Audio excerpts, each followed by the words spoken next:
ഈ സഭയിൽ നമ്മൾ ഒരിക്കലും ഒരേ കാര്യത്തെപ്പറ്റി പല പ്രാവശ്യം പറയുന്നത് നാം ലജ്ജിക്കുകയോ ഭയപ്പെടുകയോ ചെയ്യാറില്ല. ഒരു സന്ദേശം ഞാൻ ശരിക്കും കേട്ടെന്ന് എനിക്കെപ്പോഴാണ് പറയാനായിട്ട് കഴിയുന്നത്, അത് നമ്മുടെ ജീവിതത്തിൽ പൂർണ്ണമായിട്ടും സത്യമാകുമ്പോഴേ അതിന് കഴിയത്തുള്ളൂ. അത് നമ്മുടെ ജീവിതത്തിൽ പൂർണ്ണമായിട്ടും സത്യമാകുന്നതുവരെ അതേ സന്ദേശം നാം പിന്നെയും പിന്നെയും കേൾക്കേണ്ട ആവശ്യമുണ്ട്. അതുകൊണ്ട് അനേക വർഷങ്ങളായിട്ട് നമ്മുടെ പ്രസംഗപീഠത്തിന് മുമ്പിൽ ഇങ്ങനെ രേഖപ്പെടുത്തിയിരിക്കുന്നത് നിങ്ങൾ കണ്ടിട്ട് നമുക്ക് പൂർണ്ണതയിലേക്ക് മുന്നേറാവുന്നു.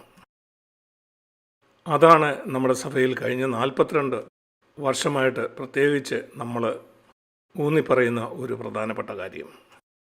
എന്നാൽ ഇത് കേട്ട ശേഷവും നമ്മൾ വളരെ പെട്ടെന്ന് ഇത് മറന്നു പോകാറുണ്ട്. നിങ്ങൾ പൂർണ്ണരാണെന്ന് നിങ്ങൾ ചിന്തിക്കുന്നു ചില ആളുകൾ നമ്മളെ കുറ്റപ്പെടുത്താറുണ്ട്. ഞാൻ പറയും അത് നിങ്ങൾക്ക് ശരിയായി വായിക്കാൻ അറിയാത്തതുകൊണ്ടാണ്. ഇവിടെ എന്താ എഴുതിയിരിക്കുന്നത്? നമ്മൾ പൂർണ്ണരാണെന്നാണോ? നമ്മൾ പൂർണ്ണതയിലേക്ക് മുന്നേറണമെന്ന്. അതിൻ്റെ അർത്ഥം നമ്മൾ പൂർണ്ണരല്ല എന്നതിൻ്റെ ഒരു സാക്ഷ്യപ്പെടുത്തലാണ്. ഞാൻ ആ പർവ്വതത്തിൻ്റെ മുകളിലെത്താൻ ആഗ്രഹിക്കുന്നു എന്ന് പറയുന്ന പോലെ. അതിനർത്ഥം അതിൻ്റെ മുകളിലെത്തിയെന്നല്ല. നാം ഈ പർവ്വതത്തിൻ്റെ മൂട്ടിൽ എന്നേക്കും ഇരിക്കുന്നു എന്നുമല്ല അതിൻ്റെ അർത്ഥം. ഇതുമല്ല അതിൻ്റെ അർത്ഥം. നമ്മുടെ ജീവിതത്തിൽ ചില മുന്നേറ്റങ്ങൾ നമുക്കുണ്ടായതുകൊണ്ട്, അല്ലെങ്കിൽ മറ്റുള്ളവരെക്കാൾ മെച്ചമായതുകൊണ്ട് നമ്മളവിടെ തുടരുന്നില്ല. നമ്മൾ നിരന്തരമായി ആ പൂർണ്ണതയിലേക്ക് മുന്നേറിക്കൊണ്ടിരിക്കണം. എൻ്റെ പ്രാർത്ഥന ഈ സഭയിൽ വന്നിട്ടുള്ള എല്ലാവരുടെയും ലക്ഷ്യം ആ പൂർണ്ണതയിലെത്തുക എന്നുള്ളതായിരിക്കണം. നിങ്ങളുടെ ജീവിതത്തിൽ നിങ്ങൾക്ക് എത്രമാത്രം മുന്നേറ്റം ഉണ്ടായിട്ടുണ്ടെങ്കിലും നിങ്ങളുടെ കണ്ണിന് മുമ്പിൽ എപ്പോഴും ഈ വാക്യം ഉണ്ടായിരിക്കണം. നമുക്ക് പൂർണ്ണതയിലേക്ക് മുന്നേറാമെന്നുള്ള ഈ വാക്യം. കാരണം എല്ലാ ക്രിസ്ത്യാനികളെ സംബന്ധിച്ചും ദൈവത്തിൻ്റെ ഹൃദയത്തിൻ്റെ ആഗ്രഹമാണത്. പഴയ നിയമത്തിൽ ആർക്കും ഈ പൂർണ്ണതയിലെത്താൻ സാധ്യമായിരുന്നില്ല. അതിൻ്റെ പ്രധാനപ്പെട്ട കാര്യം ആളുകളുടെ ഉള്ളിൽ പരിശുദ്ധാത്മാവ് അന്ന് വസിച്ചിരുന്നില്ല. പഴയ നിയമത്തിൽ ആളുകൾക്ക് പ്രസംഗിക്കാനും ഭാവിയെക്കുറിച്ച് പറയാനും പ്രവചനം പറയാനും ഒക്കെ ഉള്ള കൃപ പരിശുദ്ധാത്മാവ് നൽകിയിരുന്നു. സിംഹത്തിൻ്റെ വായ അടയ്ക്കാനും ശത്രുക്കളെ തോൽപ്പിക്കാനും ഒക്കെ ഗോലിയാത്തിനെ കൊല്ലാൻ അവർക്ക് കഴിഞ്ഞു. ഇങ്ങനെയുള്ള പല കാര്യവും പരിശുദ്ധാത്മാവ് അവർ കൂടെ ചെയ്തു. എന്നാൽ ഒരാൾക്ക് പോലും പാപത്തെ ജയിക്കാൻ കഴിഞ്ഞിരുന്നില്ല. വലിയ പ്രവാചകനായിരുന്ന ഏലിയാവിന് പോലും അവൻ നിരാശനായി ഒരു ഗുഹയിൽ പോയിരുന്ന് എൻ്റെ ജീവനെ എടുക്കണമെന്ന് പ്രാർത്ഥിച്ചു. പഴയ നിയമത്തിലെ ഏറ്റവും വലിയ പ്രവാചകനായിരുന്ന യോഹന്നാൻ സ്നാപകൻ, അവൻ പരിശുദ്ധാത്മാവ് യേശുവിന് മേൽ വന്ന് വസിക്കുന്നത് കണ്ടവൻ അല്പം കഴിഞ്ഞപ്പം ആളുകളെ വിട്ട് യേശുവിനോട് ചോദിക്കുകയാണ്, നീ തന്നെയാണോ വരാൻ പോകുന്ന മശിഹ? അവിശ്വാസം. പഴയ നിയമത്തിൽ ജീവിച്ച യോഹന്നാനെ ഞാൻ കുറ്റപ്പെടുത്തുന്നില്ല, അല്ലെങ്കിൽ ഏലിയാവിനെ. അവർ എന്നേക്കാളും നിങ്ങളെക്കാളും 100 മടങ്ങ് മെച്ചപ്പെട്ടവരായിരുന്നു. എന്നാൽ അവരുടെ ഉള്ളിൽ പരിശുദ്ധാത്മാവ് വസിക്കുന്നുണ്ടായിരുന്നില്ല. എന്നാൽ നമ്മുടെ ഉള്ളിൽ പരിശുദ്ധാത്മാവ് വസിക്കുന്നത് കൊണ്ട് നമുക്ക് അവരെക്കാൾ ഉയർന്ന തലത്തിൽ ജീവിക്കാനായിട്ട് കഴിയും. ഇത് നിങ്ങൾക്ക് മനസ്സിലാക്കി തരാനായിട്ട് ഞാനൊരു ഉദാഹരണം പറയാം. എൻ്റെ വീട്ടിൽ ഒരു കമ്പ്യൂട്ടർ ഉണ്ടെങ്കിൽ വലിയ ശാസ്ത്രജ്ഞനായ ഐൻസ്റ്റീനേക്കാൾ വേഗത്തിൽ എനിക്കൊരു കണക്ക് കൂട്ടി അതിൻ്റെ ഉത്തരം കണ്ടുപിടിക്കാൻ കഴിയും. അതിനർത്ഥം അവനേക്കാൾ കൂടുതൽ എനിക്ക് കഴിവുണ്ടെന്നുള്ളതല്ല, കാരണം എൻ്റെ കയ്യിൽ ഒരു കമ്പ്യൂട്ടർ ഉണ്ടെന്നുള്ളതാണ്. ആ പഴയ നിയമ ഭക്തന്മാർ നമ്മളെക്കാൾ എത്രയോ അധികം പൂർണ്ണ ഹൃദയമുള്ളവരായിരുന്നു. എന്നാൽ ഇന്ന് എനിക്ക് പരിശുദ്ധാത്മാവിനാൽ അവരെക്കാൾ ഉയർന്ന നിലവാരത്തിൽ ജീവിക്കാൻ കഴിയും. ചോദ്യം ഇതാണ്, ഈ പഴയ നിയമ ഭക്തന്മാരെക്കാൾ നിങ്ങൾ ഉയർന്ന നിലവാരത്തിലാണോ നിങ്ങൾ ജീവിച്ചുകൊണ്ടിരിക്കുന്നത്? എനിക്ക് വിലയില്ലാത്ത ഒന്നും ഞാൻ ദൈവത്തിന് കൊടുക്കുകയില്ല എന്ന് പറഞ്ഞ ദാവീദിനേക്കാൾ ഉയർന്ന നിലവാരത്തിൽ അവൻ പറഞ്ഞ ഈ ഒരു കാര്യം മാത്രം നിങ്ങൾ ചെയ്യും, എനിക്ക് വിലയില്ലാത്ത ഒന്നും ഞാൻ ദൈവത്തിന് കൊടുക്കുകയില്ല. എത്ര ക്രിസ്ത്യാനിക്കത് പറയാൻ കഴിയും? നിങ്ങൾ അതിലുയർന്നാണ് ജീവിക്കേണ്ടത്. നിങ്ങൾ പുതിയ നിയമത്തിൽ ജീവിക്കുന്ന ഒരാളാണെങ്കിൽ നമുക്ക് പൂർണ്ണതയിലേക്ക് മുന്നേറാം എന്നുള്ള ആ ഒരു പ്രസ്താവന, ഇത് നമ്മൾ വായിക്കുന്ന എബ്രായ ലേഖനത്തിലാണ്. പൂർണ്ണതയിലേക്ക് മുന്നേറാൻ ആഗ്രഹിക്കുന്ന ഓരോരുത്തർക്കും വളരെ പ്രധാനപ്പെട്ട ഒരു അധ്യായമാണിത്. പൂർണ്ണതയിലേക്ക് മുന്നേറാൻ ആഗ്രഹിക്കുന്ന ഓരോ പുതിയ നിയമ വിശ്വാസികളും മനസ്സിലാക്കേണ്ടത്. നമുക്ക് ആ വാക്യം ഒന്ന് നോക്കാം. അതൊരു പക്ഷേ നിങ്ങൾക്കറിയില്ലായിരിക്കും. ഈ വാക്യം നിങ്ങൾ നിർബന്ധമായിട്ടും അറിയേണ്ട ഒരു വാക്യമാണ്. അത് എബ്രായ ലേഖനം 6-ാം അധ്യായത്തിലാണ്. ഇവിടെ ഇപ്രകാരമാണ് വായിക്കുന്നത്,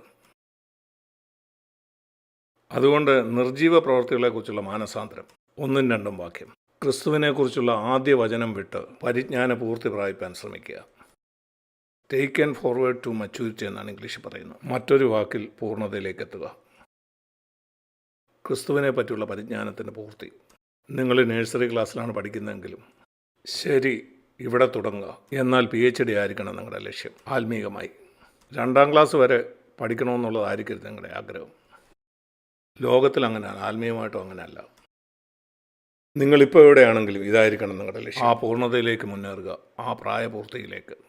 ആ പൂർണ്ണതയിലെത്താൻ നിങ്ങൾ ആഗ്രഹിക്കുന്നെങ്കിൽ ക്രിസ്തുവിനെ സംബന്ധിച്ചുള്ള ഈ അടിസ്ഥാന ഉപദേശങ്ങളിൽ നിങ്ങൾ മുന്നോട്ട് പോകണം.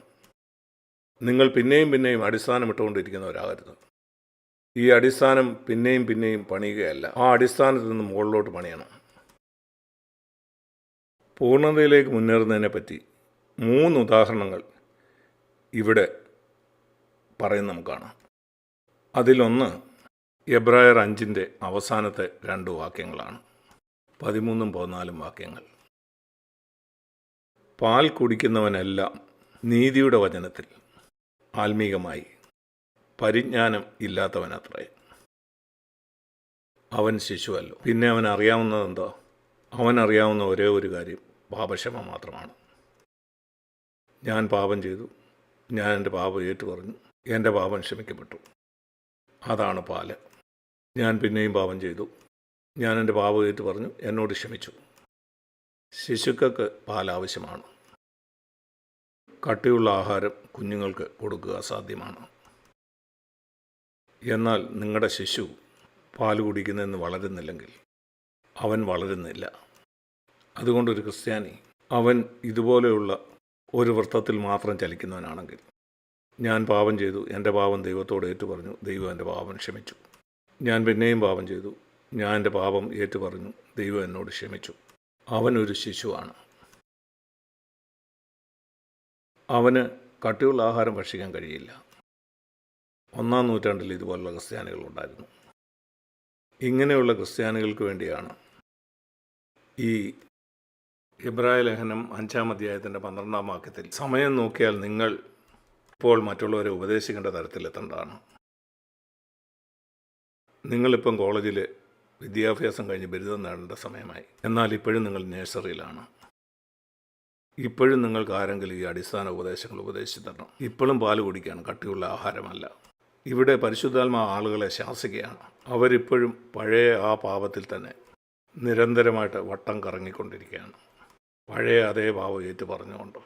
ഒരു കാര്യം ഞാൻ വ്യക്തമാക്കട്ടെ, പാപത്തിന്മേൽ നമുക്ക് പോരാട്ടമില്ലെന്നല്ല ഞാൻ പറയുന്നു. നമ്മുടെ ജീവിത അവസാനം വരെ പാപത്തോട് നമുക്ക് പോരാട്ടം ഉണ്ടായിരിക്കും. അത് നമുക്കിങ്ങനെ പറയാം. നഴ്സറിയിൽ പഠിക്കുന്ന ഒരു കുട്ടി വളരെ ബുദ്ധിമുട്ടിയാണ് CAT CAT എന്ന് പഠിക്കുന്നത്, അല്ലെങ്കിൽ BAT BAT എന്നോ. ആ ചെറിയ ക്ലാസ്സിൽ 25 വയസ്സെത്തുമ്പോൾ അവൻ PhD ലെവലിലെത്തും. അന്നും അവന് ഇതേ പോരാട്ടം തന്നെയുണ്ട്. എന്നാൽ അത് CAT CAT എന്നും BAT BAT എന്നും അല്ല. അവൻ പഠിക്കുന്നത് വളരെ ഉയർന്ന PhD ലെവലിലുള്ള കാര്യങ്ങളെ പറ്റിയാണ്, ആ നിലയിലുള്ള വിഷയങ്ങളെ പറ്റിയാണ്. ഇതുപോലെ ഏത് നിലയിലുള്ള വിദ്യാഭ്യാസമായാലും അതിലും ഗൗരവത്തോടെ പഠിക്കുന്ന ഒരു കുട്ടിക്ക് പോരാട്ടമുണ്ട്. ഇതുപോലെ നമ്മുടെ ജീവിതാവസാനം വരെ പാപത്തോട് നമുക്കും പോരാട്ടമുണ്ട്. എന്നാൽ ഒരിക്കലും 20 കൊല്ലം മുമ്പ് നാം പോരാടിയ അതേ പഴയ പാപത്തിലായിരിക്കരുത്. നിങ്ങളുടെ കുട്ടി 10 കൊല്ലം മുമ്പ് പഠിപ്പിച്ച അതേ കണക്ക് ഭാഗങ്ങൾ പഠിക്കാനായിട്ട് ബുദ്ധിമുട്ട് കാണെങ്കിൽ നിങ്ങൾക്കറിയാം, അവൻ അതേ ക്ലാസ്സിൽ തന്നെ തുടരുകയാണ്. അവൻ മുന്നോട്ട് പോയിട്ടില്ല, അവൻ വളരുന്നില്ല. നിങ്ങളുടെ കുട്ടി 10 കൊല്ലമായിട്ട് ഒരേ ക്ലാസ്സിൽ തന്നെ മുന്നോട്ട് പോകാതെ പഠിച്ചുകൊണ്ടിരിക്കുകയാണെങ്കിൽ നിങ്ങൾക്ക് വളരെയധികം ദുഃഖമുണ്ടാകും. 10 കൊല്ലമല്ല, 2 കൊല്ലം മതി. എന്നാൽ 10-15 കൊല്ലമായിട്ട് നാം ഒരേ പാപത്തിൽ തന്നെ തോൽപ്പിക്കപ്പെട്ടുകൊണ്ടിരിക്കുമ്പോൾ നമുക്കതേപ്പറ്റി ഒരു പ്രയാസവുമില്ലാതെ ഇരിക്കുന്നു. നാം നമ്മുടെ കുട്ടികളോട് പറയും, നീ നിൻ്റെ പഠിത്തത്തിൽ അത്ര ഗൗരവം കാണിക്കുന്നില്ല. ഞാൻ പറയും, നിങ്ങൾ പാപത്തെ ഗൗരവമായിട്ട് എടുക്കുന്നില്ല. അതുകൊണ്ടാണിത്. തൻ്റെ വിദ്യാഭ്യാസം ഗൗരവമായിട്ട് എടുക്കുന്ന ഒരാൾ അവന് മുന്നോട്ട് പോയിക്കൊണ്ടേയിരിക്കും. അവൻ കൂട്ടാൻ പഠിക്കും, കുറയ്ക്കാൻ പഠിക്കും, ഗുണനം പഠിക്കും, ഹരണം പഠിക്കും. നിശ്ചയമായിട്ടും അവൻ മുന്നോട്ട് പോയിക്കൊണ്ടിരിക്കും. നമ്മുടെ കുഞ്ഞുങ്ങളിൽ നാം അത് കണ്ടിട്ടുണ്ട്. അവർക്ക് പഠിക്കാൻ വലിയ ബുദ്ധിയൊന്നും ഇല്ലെങ്കിലും അവർ മുന്നോട്ട് പോകും. എന്നാൽ ഞങ്ങളുടെ പഠിത്തം ഗൗരവമായിട്ട് എടുക്കാത്തവർ, പഠിക്കാൻ അവർക്ക് താല്പര്യമില്ലെങ്കിൽ അവർ മുന്നോട്ട് പോകില്ല. അതുകൊണ്ട് ഇത് നമ്മൾ ഗൗരവത്തിലെടുക്കണം. ഞാൻ മുന്നോട്ട് പോകുന്നില്ല എങ്കിൽ, എപ്പോഴും ആ പഴയ പാപത്തിൽ തന്നെ തുടരുന്നെങ്കിൽ, അത് കാണിക്കുന്ന ഞാൻ പാപത്തെ ഗൗരവമായിട്ട് എടുത്തിട്ടില്ലെന്നാണ്. നിങ്ങളുടെ കുട്ടിയുടെ കാര്യത്തിൽ നിങ്ങൾ പറയുന്നത് ഇതായിരിക്കും, നിനക്ക് പഠിത്തത്തിൽ ഗൗരവമില്ല. ദൈവം നമ്മളോട് പറയുന്ന ഇതാണ്, നീ പാപത്തെ ഗൗരവമായിട്ട് കാണുന്നില്ല. അങ്ങനെ നിങ്ങൾ എന്നേക്കും അവിടെ തന്നെ തുടരും. അതുകൊണ്ടാണ് സകല കോപവും വിട്ടുകളയാൻ ദൈവവചനം പറയുന്നത്. സകല വെറുവെറുപ്പിൽ നിന്ന് രക്ഷപ്പെടാൻ, സകല പരാതികളിൽ നിന്ന് രക്ഷപ്പെടാൻ, ഈ പാപങ്ങളിൽ നിന്ന് പൂർണ്ണമായിട്ട് രക്ഷപ്പെടാൻ. അങ്ങനെ നമുക്ക് മുന്നോട്ട് പോകാൻ കഴിയും. ഞാൻ പറഞ്ഞു വരുന്ന ഇതാണ്, പാല് മാത്രം കുടിക്കാതെ. അതിൻ്റെ 13-ാം വാക്യത്തിൽ നിങ്ങൾ പാല് മാത്രം കുടിക്കുന്ന ഒരാളാണെങ്കിൽ അതിൻ്റെ അർത്ഥം നീതിയുടെ വചനത്തെക്കുറിച്ച് നിങ്ങൾക്ക് പരിചയമില്ലെന്നാണ്. നിങ്ങളുടെ താല്പര്യം പാപക്ഷമയിൽ മാത്രമാണ്. അങ്ങനെയെങ്കിൽ നിങ്ങളൊരു ശിശുവാണ്. എന്നാൽ കട്ടിയുള്ള ആഹാരം 5-ാം അധ്യായത്തിൻ്റെ 14-ാമത്തെ വാക്യം അത് പ്രായം തികഞ്ഞവർക്കാണ്. പ്രായപൂർത്തിയിലേക്ക് നിങ്ങൾ വളരുന്ന സാവകാശമാണ്. നമ്മൾ പ്രസംഗിക്കുന്ന യേശു വരുമ്പോൾ നമ്മളെല്ലാം പൂർണ്ണരാകും എന്നുള്ള കാര്യമല്ല. അവൻ വരുന്നതുവരെയും നാം വളർന്നുകൊണ്ടിരിക്കണം. പഴയ നിയമത്തിൽ അങ്ങനെ ആയിരുന്നില്ല. അവരെപ്പോഴും ഒരേ നിലയിലായിരുന്നു. പഴയ നിയമത്തിൽ അവർക്ക് വളർച്ച ഉണ്ടായിരുന്നില്ല. ഇല്ലെന്ന് നിങ്ങൾക്ക് പറയാൻ കഴിയില്ല ദാവീദ് ആത്മീയമായിട്ട് വളർന്നു. സത്യം പറഞ്ഞാൽ ദാവീദ് താനൊരു ആട്ടിടയനായിരുന്നപ്പം അവന് കൂടുതൽ മെച്ചപ്പെട്ടവനായിരുന്നു. സങ്കീർത്തനങ്ങൾ എഴുതിക്കൊണ്ട് നടന്ന ആ കാലത്ത്. എന്നാൽ പിന്നീട് അവൻ രാജാവായപ്പോൾ അവൻ വിചാരം ചെയ്തു. നിങ്ങൾക്ക് അങ്ങനെ തോന്നുന്നില്ലേ? എന്നാൽ പൗലോസ് അങ്ങനെ ആയിരുന്നില്ല. പൗലോസ് അവൻ്റെ ക്രിസ്ത്യ ജീവിതം തുടങ്ങിയപ്പം അവൻ ചെറിയവനായിരുന്നു. എന്നാൽ എവിടം വരെ അവൻ വളർന്നു? കട്ടിയുള്ള ആഹാരം അത് മുതിർന്നവർക്കാണ്. അവർ ദൈവവചനം കൂടുതൽ പഠിക്കുന്നു എന്നുള്ളതല്ല. ഇവിടുത്തെ പ്രധാനപ്പെട്ട വാക്യം അഭ്യസിച്ചവർക്ക്, അവർക്ക് തഴക്കമുള്ളൊരു ഇന്ദ്രിയം ഉണ്ടാകും. നല്ലതെന്താ തീയതെന്താ എന്ന് തിരിച്ചറിയാൻ തക്കവണ്ണം അവർക്ക് തിരിച്ചറിയാൻ കഴിയും നന്മ എന്താ തിന്മ എന്താ എന്നുള്ള കാര്യം. ഒരാൾ ആത്മീയമായിട്ട് വളരുന്നു എന്ന് തിരിച്ചറിയുന്നത് ഇങ്ങനെയാണ്. അതാ ജീവൻ്റെ വൃക്ഷമാണ്. നന്മ എന്താ തിന്മ എന്താന്ന് വിവേചിക്കാൻ അവർക്ക് കഴിയും. മറ്റേ വൃക്ഷം നന്മതിന്മകളുടെ അറിവിൻ്റെ വൃക്ഷമാണ്. ഈ നന്മതിന്മകളുടെ വൃക്ഷം എന്ന് പറഞ്ഞാൽ അതൊരു പുസ്തകം പോലെയാണ്. അല്ലെങ്കിൽ ഒരു പ്രസംഗം നിങ്ങളോട് പറയുന്നു, ഇത് തെറ്റാണ്, ഇതാണ് ശരി, ഇത് നിനക്ക് ദോഷമാണ്, ഇതാണ് നല്ലത്. അതിനൊരു ലിസ്റ്റുണ്ട്. നീ അതാണ് അനുഗമിക്കുന്നത്. നിങ്ങൾ എന്തൊക്കെ ചെയ്യരുത് എന്ന് പല സഭകളും നിങ്ങളോട് പറഞ്ഞു തരും. നിങ്ങൾ മോശപ്പെട്ട സിനിമ കാണരുത്, അശ്ലീല ചിത്രങ്ങൾ നീ കാണരുത്, എന്ത് ചെയ്യണം എന്തൊക്കെ ചെയ്യരുതെന്ന് പറയുന്ന ഒരു ലിസ്റ്റാണിത്. നിങ്ങൾക്കറിയാമല്ലോ, നിങ്ങളുടെ കുഞ്ഞുങ്ങളോട് നിങ്ങൾ പറയാറില്ലേ ഇങ്ങനെ ചെയ്യരുതെന്ന്? ആ പിച്ചാത്തി നീ എടുക്കരുത്, നിനക്ക് 2 വയസ്സുള്ളത് നിന്നെ മുറിപ്പെടുത്തും, ആ കല്ലൊന്നും എടുത്ത് നിൻ്റെ വായിലിടരുത്. ഇതുപോലെയുള്ള പല നിയമങ്ങൾ നാം നമ്മുടെ കുഞ്ഞുങ്ങളോട് പറയും. ഭക്ഷണം കഴിക്കുന്നതിന് മുമ്പ് നീ നിൻ്റെ കൈയൊക്കെ വൃത്തിയായിട്ട് കഴുകണം. ഇതുപോലെയുള്ള പല കാര്യങ്ങൾ, നിൻ്റെ വൃത്തിഹീനമായ കൈ നിൻ്റെ വായിലിടരുത്. കുഞ്ഞുങ്ങൾക്ക് ഇതുപോലെയുള്ള പല നിയമങ്ങളുമുണ്ട്. അതാണ് നന്മതിന്മകളുടെ അറിവെന്ന് പറയുന്നത്. എന്നാൽ പ്രായപൂർത്തിയായ നിങ്ങളോട് ആരും ഇത് പറയില്ല. പ്രായപൂർത്തിയായ നിങ്ങളോട് ആരെങ്കിലും പറഞ്ഞിട്ടുണ്ടോ ഈ കല്ല് വായിലിടല്ലേ, അത് നിങ്ങൾക്ക് ദോഷമാണെന്ന്? ഇങ്ങനെ എന്തെങ്കിലും? കാരണം അത് തിരിച്ചറിയാനുള്ള കഴിവ് നിങ്ങൾക്കുണ്ട്. അതെനിക്ക് ദോഷം ചെയ്യും. ആരും എന്നോട് പറഞ്ഞതുകൊണ്ടല്ല, എനിക്ക് തന്നെ അതറിയാം. അതാണ് ഈ നന്മകളുടെ അറിവിൻ്റെ വൃക്ഷവും ജീവവൃക്ഷവും തമ്മിലുള്ള വ്യത്യാസം. ഈ ജീവവൃക്ഷം എന്ന് പറഞ്ഞാൽ ദൈവത്തിൻ്റെ ജീവൻ എൻ്റെ ഉള്ളിൽ വരുന്നതാണ്. എനിക്ക് തന്നെ ബോധ്യമുണ്ടോ അതെനിക്ക് നല്ല കാര്യമല്ല. നിങ്ങൾക്കറിയാമല്ലോ, പന്നി വളരെ രുചിയോടെ മാലിന്യങ്ങളൊക്കെ വായിലിട്ട് തിന്നും. ഒരു മോശമായ ഭക്ഷണം എൻ്റെ വായിൽ വെച്ചാൽ എനിക്ക് അപ്പം തന്നെ മനസ്സിലാകും ഈ ഭക്ഷണം കേടാണ്, ഇതെനിക്ക് ഭക്ഷിക്കാൻ കഴിയില്ല. എന്നാൽ പന്നി അങ്ങനല്ല. എന്താണ് വ്യത്യാസം? അതിന് നാക്കുണ്ട്, എനിക്കുമുണ്ട്. എന്നാൽ എൻ്റെ നാക്കിന് കേടായ ഭക്ഷണം തിരിച്ചറിയാൻ കഴിയും. നിങ്ങളുടെ നാവും അങ്ങനെ തന്നെയാണ്. എന്നാൽ പന്നിക്ക് അങ്ങനെയല്ല. അതിനതാണ് ഇഷ്ടം. ഈ മാലിന്യങ്ങളൊക്കെ കഴിക്കാൻ അതിന് വലിയ സന്തോഷമാണ്. ഇതാണ് ഇത് തമ്മിലുള്ള വ്യത്യാസം. ഇത് നാക്കിൻ്റെ കാര്യമല്ല, വിവേചിക്കാനുള്ള കഴിവാണ്. വിവേചിക്കാനുള്ള കഴിവ് ഒരാൾക്കത് വിവേചിക്കാൻ കഴിയുന്നു. നിങ്ങൾ ആത്മീയമായിട്ട് വളരുമ്പോൾ നിങ്ങൾ കൂടുതൽ കൂടുതൽ കൊച്ചു കാര്യങ്ങളെ വിവേചിക്കാനായിട്ടും കഴിയും. ഓ, ഇതെനിക്ക് നല്ലതല്ല, ഇതെനിക്ക് വേണ്ട, എൻ്റെ ഭാര്യയോട് അങ്ങനെ സംസാരിക്കുന്നത് നല്ലതല്ല, ഇങ്ങനെയല്ല ഞാനൊരു ഭിക്ഷക്കാരനോട് പോലും സംസാരിക്കേണ്ടത്. ഇതാണ് വിവേചനം എന്ന് പറയുന്നത്. നിങ്ങൾ കൂടുതൽ ആത്മീയനാകുമ്പോൾ നിങ്ങൾക്ക് മനസ്സിലാവും അത് ശരിയല്ലായിരുന്നു. അവിടെ ഞാൻ സ്വഭാവത്തോടെ അല്ല പെരുമാറി, അവനോട് പോയി ക്ഷമ ചോദിക്കണം. അതാണ് വിവേചനം. വിവേചനമില്ലാത്ത ഒരാൾ ഒരിക്കലും ആരോട് ക്ഷമ ചോദിക്കില്ല. അവരെന്തെങ്കിലും തെറ്റ് ചെയ്തതായിട്ട് അവർക്ക് തോന്നുന്നില്ല. ഇങ്ങനെയുള്ള ആളുകളെ ഞാൻ കണ്ടിട്ടുണ്ട്. അവരുടെ പ്രശ്നം അവരാത്മീയമായിട്ട് വളരുന്നില്ല എന്നുള്ളതാണ്. നന്മതിന്മകളെക്കുറിച്ച് അവർക്കറിയാം. അവർ മണ്ണ് വാരിരുന്ന പോലെയുള്ള ഗുരുതരമായ കാര്യമൊന്നും ചെയ്യുന്നില്ല. എന്നാൽ വിവേചനം, ഞാൻ ദുഃഖത്തോടു കൂടെ പറയട്ടെ, ഒത്തിരി സഹോദരന്മാരും സഹോദരിമാരും അനേകം വർഷങ്ങളായിട്ട് ഈ വിവേചനത്തിൽ വളരുന്നില്ല. അവരൊരു സന്ദേശം കേൾക്കുമ്പോൾ നന്മതിന്മകളെക്കുറിച്ചുള്ള പുതിയ അറിവൊക്കെ കിട്ടുന്നു. അവരവിടെ ഒരു പുതിയ കാര്യം കേൾക്കുന്നു, അവരുടെ ലിസ്റ്റിൽ ഒരു പുതിയ കാര്യം കൂടായി. നമ്മളീ പലർക്കും നന്മതിന്മകളുടെ ഒരു വലിയ ലിസ്റ്റുണ്ട്. അതുകൊണ്ട് നാം പല കാര്യം ചെയ്യുകയോ ചെയ്യാതിരിക്കുന്നു. അതല്ല വിവേചനം. അവനൊരു ശിശുവാണ്. അതൊരു മോശം കാര്യമല്ല. എന്നാൽ അങ്ങനെയാണ് പഴയ നിയമത്തിലുള്ളവർ ജീവിച്ചത്. അവർക്ക് 613 കൽപ്പനകൾക്കുണ്ടായിരുന്നു. ഇങ്ങനെ ചെയ്യരുത്, അങ്ങനെ ചെയ്യരുത്, ഇങ്ങനെയാണ് ചെയ്യേണ്ടത്, ഇങ്ങനെയല്ല ചെയ്യേണ്ടത്.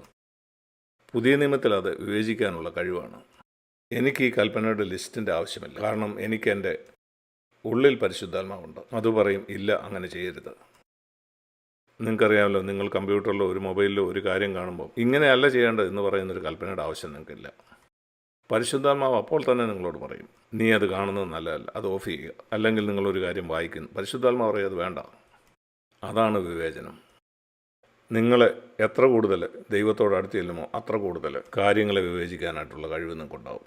എന്താണ് നിങ്ങളെ അശുദ്ധമാക്കുന്ന കാര്യങ്ങൾ? ആത്മീയമായി നിങ്ങളെ അശുദ്ധമാക്കുന്ന കാര്യങ്ങൾ,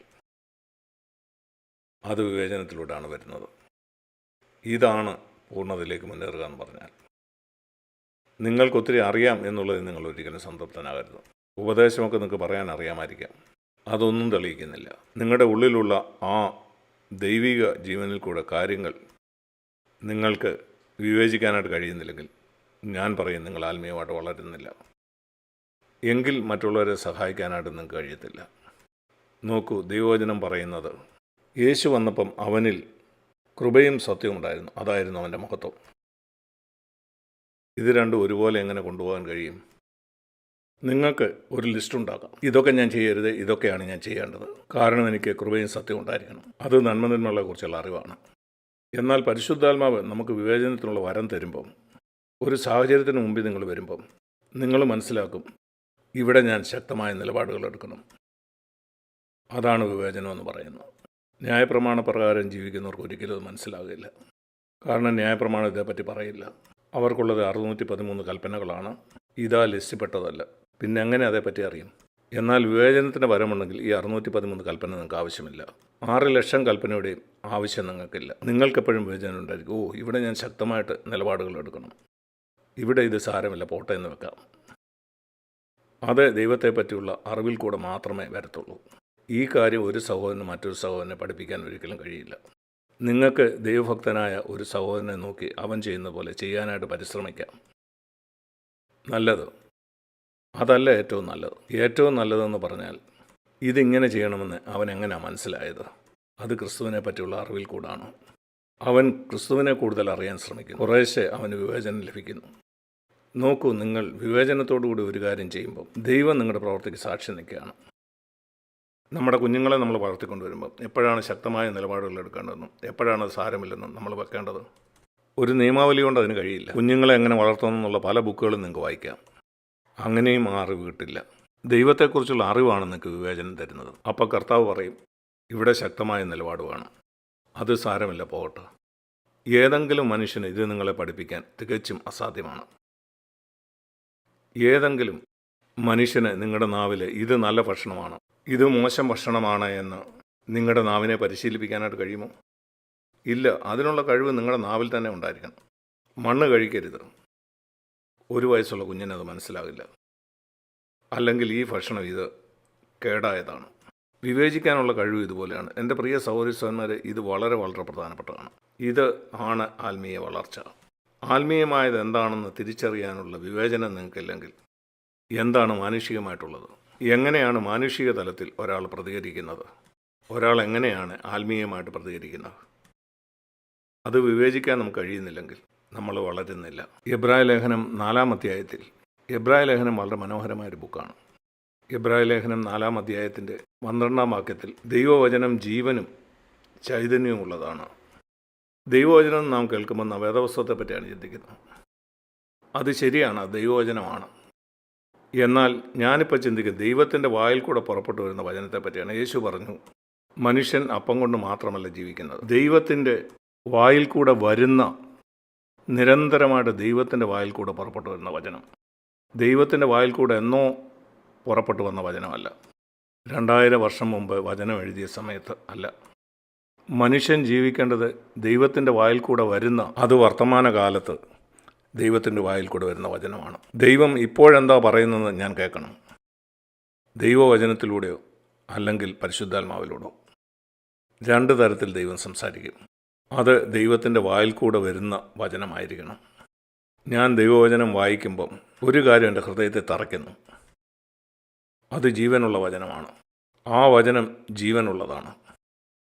എബ്രായർ 4:12 അത് ചൈതന്യമുള്ളതാണ്. അത് ഇരുവായ്ത്തലുള്ള ഏത് വാളിനേക്കാളും മൂർച്ചയുള്ളതാണ്. അത് ആഴത്തിലിറങ്ങി മാനുഷികമായി ഉള്ളതിനെയും ആത്മീകമായി ഉള്ളതിനെയും തമ്മിൽ വേർപിരിക്കും. അതാണ് ആത്മാവും ജഡത്തെയും വേർപിരിക്കുക എന്ന് പറഞ്ഞാൽ. നിങ്ങൾ ശരിയായിട്ടും ദൈവവചനം ശ്രദ്ധിക്കുന്ന ഒരാളാണെങ്കിൽ അത് പരിശുദ്ധാത്മാവ് നിങ്ങളുടെ മനസ്സാക്ഷിയിൽ ബോധ്യപ്പെടുത്തും. അല്ലെങ്കിൽ പരിശുദ്ധാത്മാവ് ദൈവവചനത്തിലൂടെ നിങ്ങളെ കാണിച്ചു തരും. നിങ്ങളുടെ ആ പ്രതികരണം മാനുഷിക പ്രതികരണമായിരുന്നോ, അതോ നിങ്ങളുടെ ആ പ്രതികരണം ദൈവികമായ ക്രിസ്തുതുല്യമായ പ്രതികരണമായിരുന്നോ എന്നോ. അതുപോലെ നിങ്ങൾ ചെയ്യാൻ പോകുന്ന പദ്ധതികൾ അത് മാനുഷിക നിലയിലുള്ള ഒരു പദ്ധതിയാണോ, അതോ നിങ്ങളുടെ ആ പദ്ധതി ദൈവത്തിൻ്റെ ഹിതപ്രകാരമാണോ? ആർക്കത് കാണിച്ചു തരാൻ കഴിയും? ഒരു മുതിർന്ന സഹോദരനോട് അതേപ്പറ്റി ചോദിച്ചാൽ ഒരു പ്രത്യേക കാര്യത്തെപ്പറ്റി അവന് നിനക്ക് ഉപദേശിച്ചു തരാൻ കഴിയുമായിരിക്കും. എന്നാൽ നമ്മുടെ ജീവിതത്തിൽ എത്രയോ സാഹചര്യങ്ങൾ ഉണ്ടാകുന്നു. എല്ലാ ദിവസവും നിങ്ങൾ ജോലി ചെയ്യുന്നിടത്തോ നിങ്ങളുടെ വീട്ടിലോ ഇവിടെയെല്ലാം എന്ത് ചെയ്യണമെന്ന് അറിയാനുള്ള ഒരേ ഒരു വഴി ദൈവത്തോടുള്ള ആ ബന്ധവും അതുപോലെ പരിശുദ്ധാത്മാവ് നമുക്ക് തരുന്ന വിവേചനമാണ്. ഞാൻ നിങ്ങളോട് പറയട്ടെ, എൻ്റെ പ്രിയ സഹോദരിമാരെ, ഇതിനുവേണ്ടി ആഗ്രഹിക്കുക, ഇതിനുവേണ്ടി മോഹിക്കുക. മറ്റെന്തിനേക്കാളും അധികം കർത്താവെ എനിക്കിത് വേണം. ഇങ്ങനെ മാത്രമേ എനിക്ക് എൻ്റെ ജീവിതം നാശത്തിലേക്ക് പോകാതെ എനിക്ക് എന്നെ തന്നെ സൂക്ഷിക്കാൻ കഴിയുള്ളൂ. അങ്ങനെ എനിക്കും എൻ്റെ കുടുംബത്തിനും പല പ്രശ്നങ്ങളകപ്പെടാതെ ഞങ്ങളെ തന്നെ സൂക്ഷിക്കാൻ കഴിയും. ഞാൻ ജോലി ചെയ്യുന്ന സ്ഥലത്ത് എനിക്ക് വിവേചനം വേണം. ദൈവം നമുക്കെല്ലാവർക്കും ഇത് നൽകാനായിട്ട് ആഗ്രഹിക്കുന്നു. അതുകൊണ്ടാണ് ഞാൻ മിക്കപ്പോഴും പറയുന്നത്, നിങ്ങൾക്കെല്ലായ്പ്പോഴും നല്ലൊരു ശുദ്ധ മനസ്സാക്ഷി ഉണ്ടായിരിക്കണം. നിങ്ങൾക്ക് ശുദ്ധമായ ഒരു മനസ്സാക്ഷി ഒരിക്കലും നിങ്ങൾക്ക് ദൈവത്തിൻ്റെ ഈ ശബ്ദം കേൾക്കാൻ കഴിയില്ല. അത് നിങ്ങൾക്ക് വ്യക്തമാകില്ല. പിന്നീട് എബ്രായ ലേഖനം 5-ാം അധ്യായത്തിൻ്റെ 11-ാം വാക്യത്തിൽ നാം വായിക്കുന്നുണ്ട്, യേശുവിനെപ്പറ്റി ഇനിയും പല കാര്യങ്ങളും നിങ്ങളോട് പറയണമെന്ന് എനിക്ക് ആഗ്രഹമുണ്ട്. യേശു ജഡത്തിൽ വന്ന കാര്യത്തെപ്പറ്റി. എന്നാൽ നിങ്ങളെ അത് മനസ്സിലാക്കാൻ എനിക്ക് വളരെ ബുദ്ധിമുട്ടാണ്. അതവർക്ക് ബുദ്ധിയില്ലാത്തതുകൊണ്ടാണോ? അല്ല, അവർ വളരെ ബുദ്ധിയുള്ളവരായിരുന്നു. എന്നാൽ കേൾക്കാൻ നിങ്ങൾ മാന്യതയുള്ളവരാണ്. ദൈവശബ്ദം അവരുടെ ഹൃദയങ്ങളിൽ. അവന് എബ്രായ ക്രിസ്ത്യാനികൾക്കാണ് ഇത് എഴുതുന്നത്. ഇത് എബ്രായ ലേഖനമാണല്ലോ. ഇത് യഹൂദന്മാരായ ക്രിസ്ത്യാനികളാണ്. ഈ ലോകത്തിലുള്ള ഏറ്റവും ബുദ്ധിയുള്ള ആളുകളാണ് യഹൂദന്മാർ. എല്ലാവർക്കും അതറിയാം. അത് ബുദ്ധിയില്ലാത്തത് കൊണ്ടല്ല, അവർ വളരെ ബുദ്ധിയുള്ളവരായിരുന്നു. എന്നാൽ കേൾക്കാൻ മാന്യതയുള്ളവരാണ് നിങ്ങൾ. ദൈവശബ്ദം അവർക്ക് കേൾക്കാൻ കഴിയുമായിരുന്നില്ല. എന്തുകൊണ്ടാണ് ദൈവശബ്ദം നിങ്ങൾക്ക് കേൾക്കാൻ കഴിയാതിരിക്കുന്നത്? കാരണം ചില ഏറ്റുപറയാത്ത പാപങ്ങൾ നിങ്ങളുടെ ജീവിതത്തിലുണ്ട്. ചിലരോട് നിങ്ങൾ ഇതുവരെയും ക്ഷമ ചോദിച്ചിട്ടില്ല. നിങ്ങൾ ആരെയോ മുറിപ്പെടുത്തി, എന്നാൽ അവനോട് നിങ്ങൾ ക്ഷമ ചോദിച്ചില്ല. നീ ഒരു ബധിരനായി. അല്ലെങ്കിൽ എന്നോ നിന്നെ മുറിപ്പെടുത്തിയ ഒരാളോട് നിങ്ങൾ ഇതുവരെയും ക്ഷമിച്ചിട്ടില്ല. അവനെ നീ ബന്ധിച്ചിട്ടിരിക്കുകയാണ്.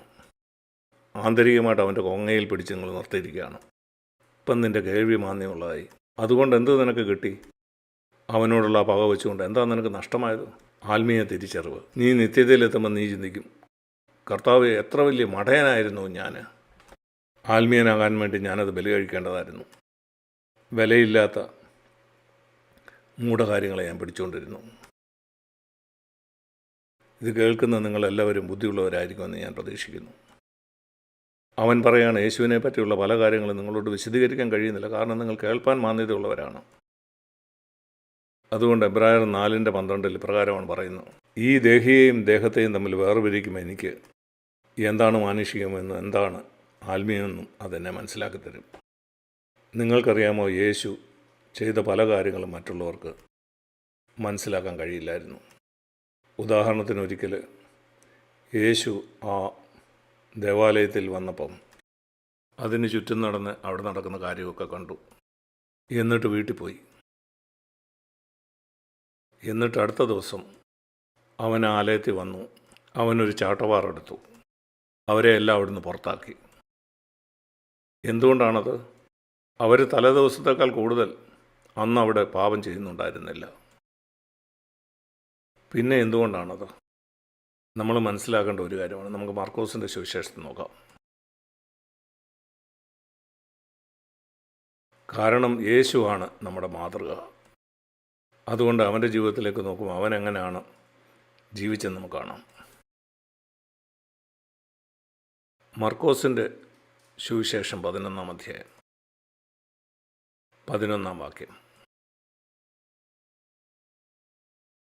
അവൻ യെരുശലേമിൽ ദേവാലയത്തിലേക്ക് ചെന്നു. എന്നിട്ട് യേശു സകലവും ചുറ്റും നോക്കിയ ശേഷം, നിങ്ങൾ കണ്ടോ, അവൻ അവിടെ നടക്കുന്ന കാര്യങ്ങളൊക്കെ നോക്കി. എന്നിട്ട് അവൻ ബെഥനിയയിലേക്ക് പോയി. കാരണം നേരം വൈകിയിരുന്നു. പിറ്റേനാൾ അവൻ ബെഥനിയ വിട്ട് 15-ാം വാക്യത്തിൽ അവൻ യെരുശലേമിലെത്തി. അവൻ ദേവാലയത്തിൽ കടന്നു. പെട്ടെന്ന് തന്നെ ദേവാലയത്തിൽ വിൽക്കുന്നവരെയും വാങ്ങുന്നവരെയും ഒക്കെ അവൻ പുറത്താക്കി. പൊൻവാർണീഫക്കാരുടെ മേശകളെയും പ്രാവുകളെ വിൽക്കുന്ന പീഠങ്ങളെയൊക്കെ മറിച്ചിട്ടു. ഈ 24 മണിക്കൂറിന് ശേഷം എന്താണ് സംഭവിച്ചത്? അതാണ് വിവേചനം എന്ന് പറഞ്ഞാൽ ഞാൻ ഉദ്ദേശിച്ചത്. നിങ്ങൾ നിയമം അനുസരിച്ചാണ് ജീവിക്കുന്നതെങ്കിൽ നിങ്ങൾ പൊൻവാണിഫക്കാരെ ഒരിക്കലും പുറത്താക്കരുത്, അല്ലെങ്കിൽ അവരെ എപ്പോഴും പുറത്താക്കണം. അങ്ങനെയാണ് പഴയ നിയമത്തിലെ ആളുകൾ ജീവിച്ചത്. നിങ്ങളെപ്പോഴും ഇങ്ങനെയാണ്, ഇതാണ് ശരിയായ കാര്യം, ഇങ്ങനെ ചെയ്തത് തെറ്റാണ്. യേശു ഒരിക്കലും അങ്ങനെ ആയിരുന്നില്ല ജീവിച്ചത്. പിതാവിൻ്റെ വായിൽ നിന്ന് പുറപ്പെട്ടു വന്ന ഓരോ വചനങ്ങൾ കൊണ്ടുമാണ് അവൻ ജീവിച്ചത്. അവിടെ നടക്കുന്ന എല്ലാ തെറ്റിനെയും അവൻ കണ്ടിരുന്നു. പിതാവ് പറഞ്ഞു, ഒന്നും ചെയ്യണ്ട. ശരി, ഞാനൊന്നും ചെയ്യുന്നില്ല. പിതാവ് പിറ്റേ ദിവസം ഒന്നും ചെയ്യാൻ പറഞ്ഞില്ലായിരുന്നെങ്കിൽ അവനൊന്നും ചെയ്യില്ലായിരുന്നു. എന്നാൽ പിറ്റേ ദിവസം അവൻ വന്നപ്പം പിതാവ് പറഞ്ഞു, ഇപ്പം പ്രവർത്തിക്കുക. അവനങ്ങനെ ചെയ്തു. നിങ്ങൾ ചിന്തിക്കുന്ന ശിഷ്യന്മാരിത് മനസ്സിലാക്കുന്നത് ഇല്ല. അവർ ചിന്തിച്ചു അവൻ കോപിഷ്ഠനാണെന്ന്. യേശുവിൽ ഞാൻ കാണുന്ന മനോഹരമായ ഒരു കാര്യം ഇതാണ്. അവൻ ഒരിക്കലും അതെന്തുകൊണ്ടാണെന്ന് അവരോട് പറഞ്ഞില്ല. നോക്കിക്കേ, എനിക്ക് കോപം വന്നതുകൊണ്ടല്ലത്. കാരണം അവരെന്ത് ചിന്തിക്കുമെന്ന് യേശു ഒരിക്കലും ചിന്തിച്ചില്ല. നിങ്ങൾ ആളുകളോട് വിവരിക്കാറുണ്ടോ, ഓ ഞാനവിടെ കോപിച്ചതൊന്നുമല്ല കേട്ടോ, ദൈവം പറഞ്ഞുകൊണ്ട് അങ്ങനെ ചെയ്തത്. ഇതുപോലെയുള്ള മാനുഷികമായ എല്ലാ നീതീകരണവും കർത്താവ് പരീശന്മാരോട് പറഞ്ഞു. നിങ്ങൾ നിങ്ങളെ തന്നെ മനുഷ്യൻ്റെ മുമ്പാകെ നീതീകരിക്കുന്നവരാണ്. കാരണം നിങ്ങൾ അവരുടെ മാനം ആഗ്രഹിക്കുന്നു. നീ കോപിച്ചതല്ലെന്ന് അവർ അറിയണമെന്ന് നീ ആഗ്രഹിക്കുന്നു. ദൈവത്തിൻ്റെ മുമ്പാകെ ജീവിക്കുന്ന നീ സംതൃപ്തനല്ല. ദൈവത്തിനറിയാൻ നീ കോപിച്ചതല്ലെന്ന്. എന്നാൽ നീ മനുഷ്യൻ്റെ മാനം ആഗ്രഹിക്കുന്നു. വിവേചനത്തിൽ വളരാത്തതിൽ ഒരു അത്ഭുതവുമില്ല. കാരണം മനുഷ്യൻ്റെ അഭിപ്രായത്തെ നാം വളരെ വില കൽപ്പിക്കുന്നു. ഞാൻ വിശ്വസിക്കുന്ന അനേക പ്രസംഗങ്ങളുടെ, അനേക ദൈവദാസന്മാരുടെ പ്രശ്നം ഇതാണ്. അവരെ മനുഷ്യൻ്റെ അഭിപ്രായത്തിന് വളരെയധികം വില കൽപ്പിക്കുന്നു. അവർ ചെയ്തതിനെ നീതീകരിക്കുന്നു. അവർ ജഡീകരല്ലെന്ന് തെളിയിക്കാൻ ആഗ്രഹിക്കുന്നു. യേശുവിന് ഒരിക്കലും അതിൽ താല്പര്യമില്ലായിരുന്നു. ഒരിക്കലും അവൻ ശിഷ്യന്മാരോട് പറഞ്ഞു, അവിശ്വാസമുള്ള തലമുറ എത്രത്തോളം ഞാൻ നിങ്ങളെ വഹിക്കും. അതിനുശേഷം അവൻ പറഞ്ഞില്ല, നോക്ക്, എനിക്ക് നിങ്ങളോട് പ്രയാസമൊന്നുമില്ല, ഞാൻ പ്രധാനപ്പെട്ട ഒരു കാര്യം നിങ്ങളോട് പറയായിരുന്നു. ഒരിക്കലുമില്ല. അവൻ ഒരിക്കലും അങ്ങനെ ചെയ്യുന്ന കാണാൻ കഴിയില്ല. കാരണം അവൻ പിതാവിൻ്റെ മുമ്പാകെയാണ് അവൻ്റെ ജീവിതം ജീവിച്ചത്. എന്തുകൊണ്ടാണ് ഈ സ്വയനീതീകരണവും, ഞാനങ്ങനെ ഉദ്ദേശിച്ചില്ല, ഈ കാര്യമൊക്കെ എന്തുകൊണ്ടാണ്? അത്ഭുതകരമാണ്. നാം എത്രമാത്രം മനുഷ്യൻ്റെ മുമ്പാകെ ജീവിക്കുന്നവരാണ്. ഞാൻ പറയട്ടെ, അതുകൊണ്ടാണ് നാം കേൾക്കാൻ മാന്യമുള്ളവരായിരിക്കുന്നത്. നിങ്ങൾ ദൈവത്തിന് മുമ്പാകെ ജീവിക്കുന്നവരാണെങ്കിൽ കേൾക്കാൻ മാന്യമുള്ളവരായിരിക്കുകയില്ല. നിങ്ങൾക്കത് കേൾക്കാൻ കഴിയും. നിങ്ങൾ കേൾക്കുന്ന ഒരു ശബ്ദം മാത്രമായിരിക്കും, ദൈവത്തിൻ്റെ ശബ്ദം. എന്നാൽ ആ മനുഷ്യൻ എന്നെപ്പറ്റി എന്ത് ചിന്തിക്കും എന്ന് നിങ്ങൾ ചിന്തിക്കുന്നവരാണെങ്കിൽ, ഞാനിങ്ങനെ ചെയ്തപ്പം അവൻ എന്ത് വിചാരിച്ച് കാണും? ഞാനങ്ങനെ പറഞ്ഞത്, അല്ലെങ്കിൽ ഞാൻ ഇങ്ങനെ ചെയ്തത്. എങ്കിൽ നിങ്ങൾ ആത്മീയമായിട്ടൊരു ബധിരനായിത്തീരും. പ്രിയ സഹോദരന്മാരെ, സഹോദരിമാരെ, നമുക്ക് പൂർണ്ണതയിലേക്ക് മുന്നേറാം. നാം എല്ലാവരും തുടങ്ങിയ താഴ്ന്ന നിലയിൽ നിന്നാണ്. എന്നാൽ നാം പൂർണ്ണതയിലേക്ക് മുന്നേറണം. ദേഹിയിലുള്ളതും ആത്മാവിലുള്ളതും നാം വിവേചിക്കണം. എന്താണ് ദേഹിയിലുള്ളത്, എന്താണ് ആത്മാവിലുള്ളത്? എബ്രായ ലേഖനത്തിലേക്ക് നമുക്ക് തിരിച്ചു. ഇത് മനോഹരമായ ഒരു ലേഖനമാണ്. ഇതിൽ നാം ഇപ്രകാരം വായിക്കുന്നത്, എബ്രായ ലേഖനം 2-ാം അധ്യായം അതിൻ്റെ 3-ാം വാക്യം. എബ്രായ ലേഖനത്തിൽ ഞാൻ നിങ്ങളെ കാണിച്ചിരുന്ന ഈ വാക്യങ്ങൾ വളരെ വളരെ പ്രധാനപ്പെട്ടതാണ്. എബ്രായ ലേഖനം 2:4. ഇത്ര വലിയ രക്ഷ നാം ഗണ്യമാക്കാതെ പോയാൽ എങ്ങനെ തെറ്റി ഒഴിയും? സാധാരണ ഇത് പ്രസംഗിക്കാറുള്ളത് ഇങ്ങനെയാണ്: ഇത്ര വലിയ രക്ഷയെ നിങ്ങൾ നിരസിച്ചാൽ എങ്ങനെ തെറ്റി ഒഴിയും? നിരസിക്കുക എന്നല്ല ഇവിടെ പറയുന്നത്. അല്ല, അവരിത് നിരസിച്ചവരല്ല, അവർ ഗണ്യമാക്കിയില്ല. നിങ്ങൾക്കറിയാമോ, ഒരു കുഞ്ഞിനെ വേണ്ടാന്ന് വെക്കുന്നതും അവനെ അവഗണിക്കുന്നതും തമ്മിലുള്ള വ്യത്യാസം. ഒരു കുഞ്ഞിനെ നിരസിക്കുക എന്ന് പറഞ്ഞാൽ എനിക്കിവനെ വേണ്ട. ചില ആളുകൾ അവർക്ക് പെൺമക്കൾ ജനിച്ചാൽ അവർ പറയും എനിക്കിതിനെ വേണ്ട. അവർ കൊണ്ടുപോയി അതിനെ എവിടെയെങ്കിലും ഉപേക്ഷിച്ച് കളയും, ഏതെങ്കിലും ഹോസ്പിറ്റലിൻ്റെ വെളിയിലോ മാലിന്യം ഇടുന്നിടത്തോ. അതാണ് നിരസിക്കുക എന്ന് പറഞ്ഞാൽ. ഗണ്യമാക്കാതിരിക്കുക എന്ന് പറഞ്ഞാൽ നിങ്ങൾ കുഞ്ഞിന് ഭക്ഷണം കൊടുക്കുന്നു, അവൻ്റെ കാര്യങ്ങൾ നോക്കുന്നു, നിങ്ങൾ ആ കുഞ്ഞിനെ അവഗണിക്കുന്നു, അവൻ്റെ വളർച്ചയിൽ നിങ്ങൾക്ക് ശ്രദ്ധയില്ല. ഗണ്യമാക്കാതിരിക്കുന്നതും വേണ്ടാന്ന് വെക്കുന്നതും രണ്ട് കാര്യമാണ്. ഞാൻ ചിന്തിക്കുന്നില്ല നിങ്ങൾ ആരെങ്കിലും ദൈവത്തിൻ്റെ ഈ രക്ഷയെ വേണ്ടാന്ന് വെച്ചവരാണെന്ന്. ആരിത് വേണ്ടാന്ന് വെക്കും? നിത്യജീവനിലേക്കും ദൈവരാജ്യത്തിലേക്കും കൊണ്ടുപോകുന്ന ഈ വഴി. എന്നാൽ അത് ഗണ്യമാക്കാതിരിക്കാം. നിങ്ങൾ എന്തെങ്കിലും എബ്രായ ലേഖനം 4 ഗൗരവമായിട്ട് എടുത്തിട്ടുണ്ടോ? നിങ്ങൾ എന്തെങ്കിലും ചിന്തിട്ടുണ്ടോ എബ്രായ ലേഖനത്തിലെ ഈ വാക്യം നിങ്ങളെ പറ്റിയാണെന്ന്? എനിക്ക് തെറ്റി ഒഴിയാൻ കഴിയില്ല. ഒത്തിരി ആളുകൾ ചിന്തിക്കും, ഞാൻ ഈ രക്ഷ തള്ളിക്കളഞ്ഞാൽ ഞാൻ നരകത്തിൽ എത്തിച്ചേരും. എങ്ങനെയാണ് നിങ്ങൾക്ക് തെറ്റി ഒഴിയാൻ കഴിയാതിരിക്കുന്നത്? അത് നിങ്ങൾ അതിനെ ഗൗരവമായിട്ട് എടുക്കാത്തപ്പോഴാണ്. ഇവിടെ ഈ വാക്യത്തിൽ രക്ഷയെ തള്ളിക്കളയുന്നതിനെ പറ്റിയല്ല പറയുന്നത്. എബ്രായ ലേഖനം അത് ഗൗരവമായിട്ട് എടുക്കാത്തതിനെ പറ്റിയാണ് പറയുന്നത്. ഇത്ര വലിയ രക്ഷയെ മറ്റേത് രക്ഷയെക്കാളും വലുതാണിത്. ഇത് നരകത്തിൽ നിന്ന് മാത്രമുള്ള ഒരു രക്ഷയല്ല. അതല്ല ഏറ്റവും വലുത്. ക്രിസ്തുവിനും 1000 കൊല്ലം മുമ്പ് ദാവീദ് പറഞ്ഞു ഈ നരകത്തിൽ നിന്നുള്ള രക്ഷയെപ്പറ്റി. ഇത് അതിലും കൂടി ഒരു കാര്യമാണ്. ഇത് പാപത്തിൽ നിന്നുള്ള രക്ഷയാണ്.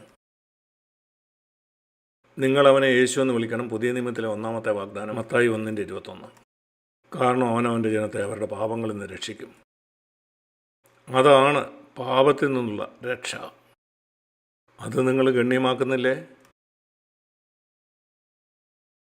നിങ്ങൾ ഗണ്യമാക്കാതെ നരകത്തിൽ നിന്നുള്ള രക്ഷയല്ല, പാപത്തിൽ നിന്നുള്ള രക്ഷയെ നിങ്ങൾ ഗൗരവമായിട്ട് എടുത്തിട്ടുണ്ടോ? കോപത്തിൽ നിന്നുള്ള ആ രക്ഷയെ നിങ്ങൾ ഗണ്യമാക്കിയില്ലെങ്കിൽ നിങ്ങൾക്ക് എങ്ങനെ തെറ്റി ഒഴിയാൻ കഴിയും?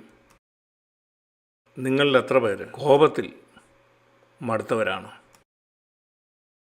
ഞാൻ സർവ്വസാധാരണമായി കോപിക്കാറുണ്ടായിരുന്നു. ഞാനും ഒരു ആദാമിൻ്റെ മകനായിരുന്നു. മറ്റൊരു കുലത്തിലല്ല ഞാൻ ജനിച്ചത്. ഞാൻ കോപിക്കുമായിരുന്നു, ദ്രവ്യാഗ്രഹിയായിരുന്നു, പിറവിറുക്കുന്നവനായിരുന്നു, മോശപ്പെട്ട ചിന്തയുള്ളവൻ എല്ലാമായിരുന്നു.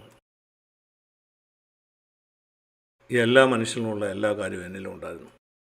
കാരണം എല്ലാ ജഡവും ഒരുപോലാണ്.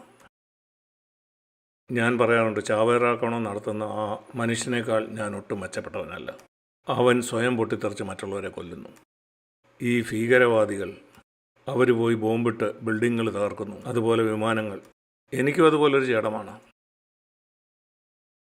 ഞാൻ എന്തുകൊണ്ടത് ചെയ്യുന്നില്ല? കാരണം എന്നെ വളർത്തിക്കൊണ്ടുവന്ന് അവരെ വളർത്തിക്കൊണ്ട് വന്ന പോലെ ആയിരുന്നില്ല.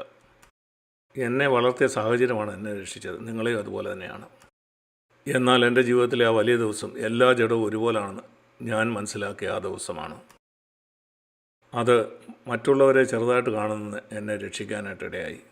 ഇങ്ങനെ ചിന്തിക്കുന്നത് ഞാൻ അവരെക്കാൾ എന്തോ മെച്ചപ്പെട്ടവനാണെന്ന്. ഇവിടെ ഇരിക്കുന്ന നിങ്ങളിൽ പലരും മറ്റുള്ളവരെ ചെറുതായിട്ട് കാണുന്നവരല്ലേ? കാരണം നിങ്ങൾ ചിന്തിക്കുന്നു, ഞാനായിരുന്നു അങ്ങനെ ചെയ്യത്തില്ല, അങ്ങനല്ലേ, ഞാനങ്ങനെ ചെയ്യത്തില്ല. നിങ്ങൾ എന്തെങ്കിലും ചിന്തിച്ചിട്ടുണ്ടോ? അവൻ ചെയ്യുന്നത് പോലെ എന്തായാലും ഞാൻ ചെയ്യത്തില്ല. നിങ്ങൾ ചിന്തിക്കുന്നു നിങ്ങൾ മെച്ചപ്പെട്ടവനാണ്. എന്നാൽ അങ്ങനല്ല. കാരണം നിന്നെ വളർത്തിക്കൊണ്ട് വന്ന വ്യത്യസ്തമായിട്ടാണ്. അതാണ് നിന്നെ സംരക്ഷിച്ചത്. നീ ഒരു കുഞ്ഞായിരിക്കുമ്പോൾ തന്നെ CFC വന്നു, അതും നിന്നെ സംരക്ഷിച്ചു. അല്ലെങ്കിൽ നീയും ആ ഭീകരവാദിയെ പോലെയോ ചാവേറിനെ പോലെയോ ആകേണ്ടതാണ്. ഞാൻ പൂർണ്ണമായിട്ടും അത് വിശ്വസിക്കുന്നു. അതാണ് ഞാനും മറ്റു മനുഷ്യരെ പോലെയാണെന്ന് എന്നെ മനസ്സിലാക്കി തന്നത്. അതാണ് മറ്റുള്ളവരെ തുച്ഛീകരിക്കുന്നതിൽ നിന്ന് എന്നെ രക്ഷിച്ചത്. ദൈവത്തിൻ്റെ മുമ്പാകെ ഞാൻ പറയുകയാണ്. അതുകൊണ്ട് 2 വെളിപാടുകൾ നിങ്ങൾക്ക് ആവശ്യമാണ്. ഒന്ന്, എനിക്കുള്ള ഈ ജഡം മറ്റേത് മനുഷ്യൻ്റെയും ജഡം പോലെ തന്നെയാണ്. രണ്ടാമത് എനിക്ക് വേണ്ടിയ വെളിപാട്, യേശു എനിക്ക് തുല്യമായ ജഡത്തിൽ വന്നു, എന്നിട്ട് പാപം ചെയ്യാതെ ജീവിച്ചു. അതാണ് എൻ്റെ ജീവിതത്തെ മാറ്റിയത്. അതാണ് എബ്രായ ലേഖനം പറയുന്നത്. ഇത് മനസ്സിലാക്കേണ്ടത് വളരെ വളരെ പ്രധാനമാണ്. ഇതാണ് നാം താഴോട്ട് വായിച്ചു വരുമ്പം എബ്രായ ലേഖനം 2:14 നാം വായിക്കുന്നു. ഞാൻ കഴിഞ്ഞ ആഴ്ച ഇത് വായിക്കുകയായിരുന്നു. ഞാനിത് മുമ്പ് എത്രയോ പ്രാവശ്യം വായിച്ചിട്ടുണ്ടെന്നാൽ വളരെ ശക്തമായിട്ട് എൻ്റെ ഹൃദയത്തിലേക്ക് വന്നു. ചിലപ്പം ദൈവവചനം നിങ്ങൾ ധ്യാനിക്കുമ്പോൾ ചില കാര്യങ്ങൾ ഹൃദയത്തിലേക്ക് ശക്തമായിട്ട് വരും. എബ്രായർ 2:14. എന്തുകൊണ്ടാണ് യേശു രക്തവും മാംസമുള്ളവനായിട്ട് വന്നത് നമുക്ക് തുല്യമായി? ഇത് കേൾക്കുക. മക്കൾ ജഡരക്തങ്ങളോട് കൂടിയവർ ആകൊണ്ട്, അതുകൊണ്ടാണ് അവനും ജഡരക്തങ്ങളോടുകൂടെ വന്നത്. ഒരു ദൂതനെ പോലെയല്ല അവൻ വന്നത്.